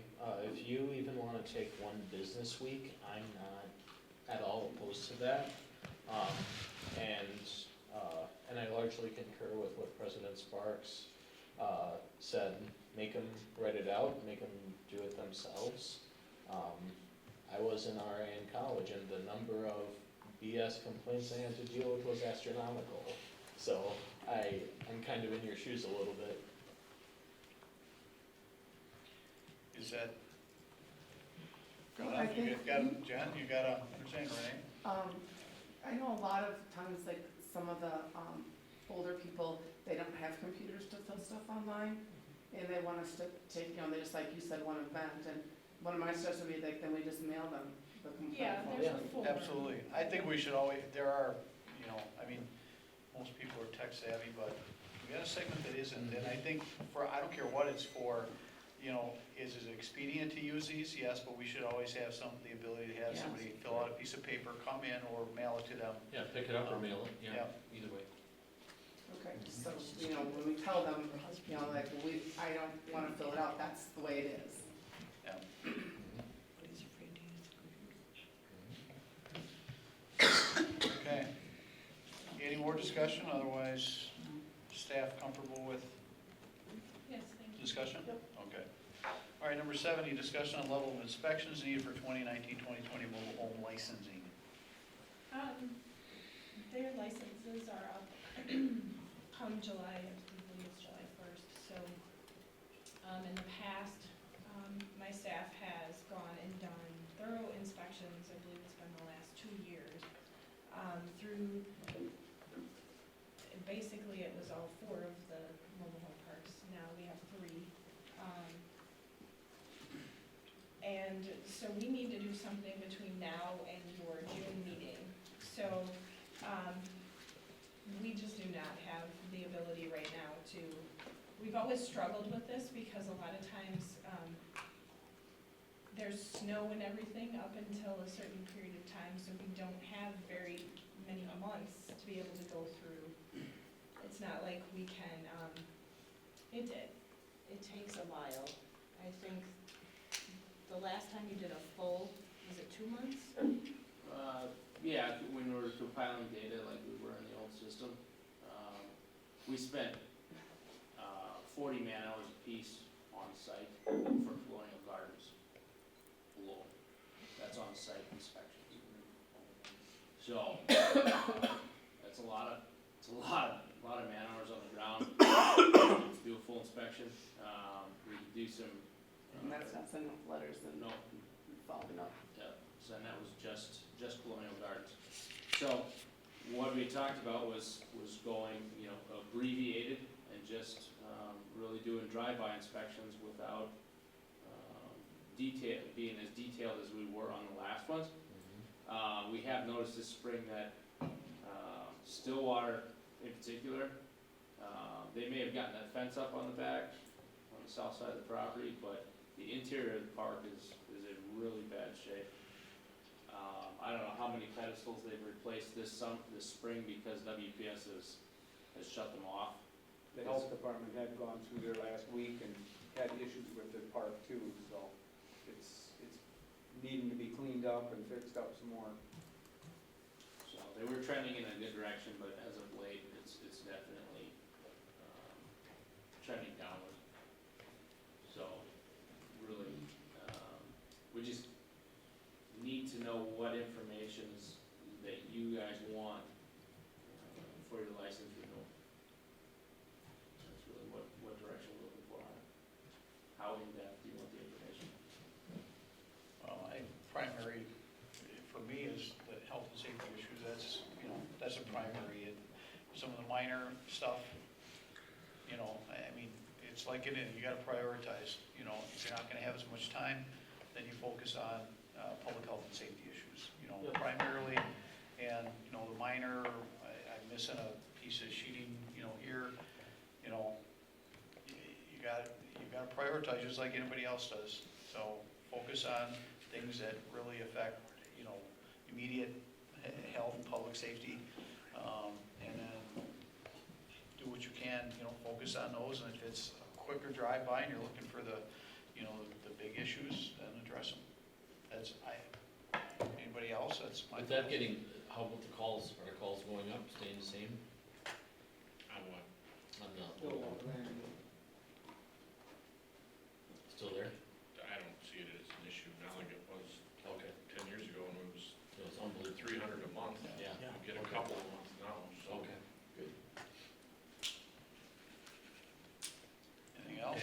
Well, like you said, you can't spend all that time if you're, Mhm. maybe at some point, if you can go through and look at it a little bit better or something, if you're hearing complaints or something, but other than that, I think just drive by and looking for major violations that, and if it's in general junk, you can just send them a letter saying, Okay, item number 71, request to have the village promote a community garden. Did this not come up several months ago? And there was some Mr. Decker called me, yeah. right? Because I thought I talked to Jared. It Right. came from your original email that you. No, I think you Oh. corresponded with me on that originally, Yeah. and then it got bounced around a little bit, we never did follow up on it. So No. we Well, I think, talked about it internally. once and we then- talked about that it was, they wanted to do it on our property, we decided no, is my recollection. Right. It was never brought to the board, Oh, yeah, no, I know that, yeah. so, So now it's, well, I guess we just want the board to be aware of this. And okay, I don't think, yeah, there really isn't much of a write-up here, I guess. Staff would certainly not support trying to do this, I guess that's the thing. The proposal here was to try to put a community garden on the Mountain Bay Trail right-of-way near the charter school, I guess, or near Camp Phillips Road. Yep. And there's probably some issues of trying to determine if the soil's suitable, because it's an old railroad bed, and there's likely, you know, railroad pre-salt and stuff. ballast and creosote and everything. So, And in reading this, it just says if a local group Well, takes, he I wants mean, we don't us, even have a group that, it says if, but only if a Yeah. local group takes responsibility and makes it happen. How are we to promote something when we don't have a group or anybody who wants to do this, that the park says, well, okay, let's wait until we have a local group that comes up with a plan and then they can come forward. I'm not gonna promote something that they don't have anybody to do this. You know what I mean? my thought, my understanding was they wanted us, they wanted the village I to do think this. Renee talked to him on. Oh, Renee did? Okay, I talked to you? I thought I talked to Jared, okay. Well, you know, the Jeff Decker's the one who called. Yep. And I talked to him, Mhm. and he wanted us to promote, you know, residents, his understanding why, no, you know, we're not letting Weston residents know that they can, you know, Mhm. participate in a community garden. However, I said, well, who do they need to talk to? And he's like, well, we need to find a group, you know, that wants to oversee it, to do the soil testing, to find out where they can park. You know, because I said, well, what if, you know, who determines if they're gonna get, you know, a 10-foot plot or a 40-foot plot, and who's gonna, like, you know, maintain it and clean it up, and who's gonna oversee it? He's like, well, then you'd have to find a board of directors. That he was hoping that whatever group, like, he reached out to 40 businesses, he said, which turned him down, and then he was hoping the Boy Scouts would take it over, and then the Boy Scouts said, well, no, that's not what their job is. They wouldn't mind, you know, picking up stuff, but they're not gonna, you know, go do the soil testing, find parking, and, you know, manage it. And so I said, well, I don't, you know, we'll bring it to our board, and, but I said, for us to promote something and get people excited that we don't even know would exist, it'd be kinda. Is he from Point? Right? He lives in Wausau. Oh, awesome, because I was talking, and then he hooked me up with somebody, I thought from Marathon County or Madison. And then I got this huge email, I'll forward it all to you. But my apologies if I was supposed to bring that to the board, no, it was. I kinda thought it just got squelched. You forwarded it to me, I did, okay. and we talked about it, because I think a number of people kind of got in the loop. Yeah. We never did bring it to the board, so Okay. I know he had been in contact with Ray had been in contact with him. I'm sure we have your emails from. Well, he was a little vague on everything until I thought I talked to Jared, and I thought they said, come here, Reddy, and then they said, well, they wanted village land, and then it was done, you know, so, okay. All right, I don't think, unless somebody wants to make a motion, I don't think we need to take any action on this. okay, done deal. All right, and item number, Wally, while you're still on this item, the gal from the YMCA with her request, I did hear you say to her that her item was on the agenda later on the item, but her oh, okay, later on. is this different? agenda. This community garden is separate. Yeah, It is it was two a different separate issues. thing. Yeah. So I don't know if, because of the way it was worded anyway, you could probably take up both issues, so I don't know if you want to take action on the Well, I mean, we started having some sponsorship discussion request. at that, yeah, I guess, you know, community garden is, kind of fits into this. My thoughts are, I will have this handled for her tomorrow, guaranteed. So I will move to my deny. thoughts are, and I think we've addressed this as a board, it's not, we don't take taxpayer money to decide what civic organizations or, you know, benefits that we want to give to, you know, great idea, love it, I'm glad she's doing this, but I don't think it's right for us to take taxpayer dollars and then give it to charities. It's not our role. Our role is to take the money, provide services. So, I wouldn't entertain it. You want a Unless denial on that? Somebody, You want a denial? it's a, well, you make a motion. if you want. I move to deny, the request from the YMCA And and the other one? Okay, and, a village-promoted community garden from Mr. Deckerholz. Motion by Mark, I'll second that, but I just, I would just like it, if in our letter of denial, we stipulate that it's because we don't give any money to civic organizations. all right, second by Nate. Anything else on the question? All in favor say aye. Aye. Opposed? Motion carried. Okay, we already discussed the canine stuff. Remarks from trustees. Barb? Guy? Nope. Mark? Nate? Looking forward to the rest of the year. Remarks from president, I will be absent, I will be on vacation and not available for the June 3rd meeting. I think Shane is still out of town, so if you're looking for somebody who would like to run the June 3rd meeting, I would be willing to. No, I'm just kidding. I would actually do it. Go ahead. We can decide that night. You guys can decide that night. I was I'm gonna just say- letting you all be absolutely excused. All right. Because I can handle it too, I think I've done it before. Yeah, it doesn't matter. I was just joking, but. So we'll be missing 3 members then, right? Oh, do Is we it not, three? do we not have quorum? That's, So Oh, we'll miss me. have quorum. We're gonna be missing I will be there, Okay. John will be here, but We're missing Shane Shane and and Sadie, Wally, who the else? only 2 missing. and Wally. Wally, okay. Okay, future items. Do we, I mean, with this going to 9 o'clock and me missing the Bachelorette, is this gonna be like a 4-pager, or, I mean, for June 3rd? I mean, Mark, it's actually going till 10 o'clock. yeah, 10, okay. Oh, where you are? I'm sorry. Then we can't discuss the, put that on the agenda for this, public safety. yeah, public safety. Yeah. Right, right. We'll wait one more time. Okay. Return settings. All right, with no other planned business, meeting is. Move to adjourn, or you are adjourning? Okay, motion Do whatever by, you want. motion by Mark, second by Nate. Meeting, all in favor, say aye. Aye.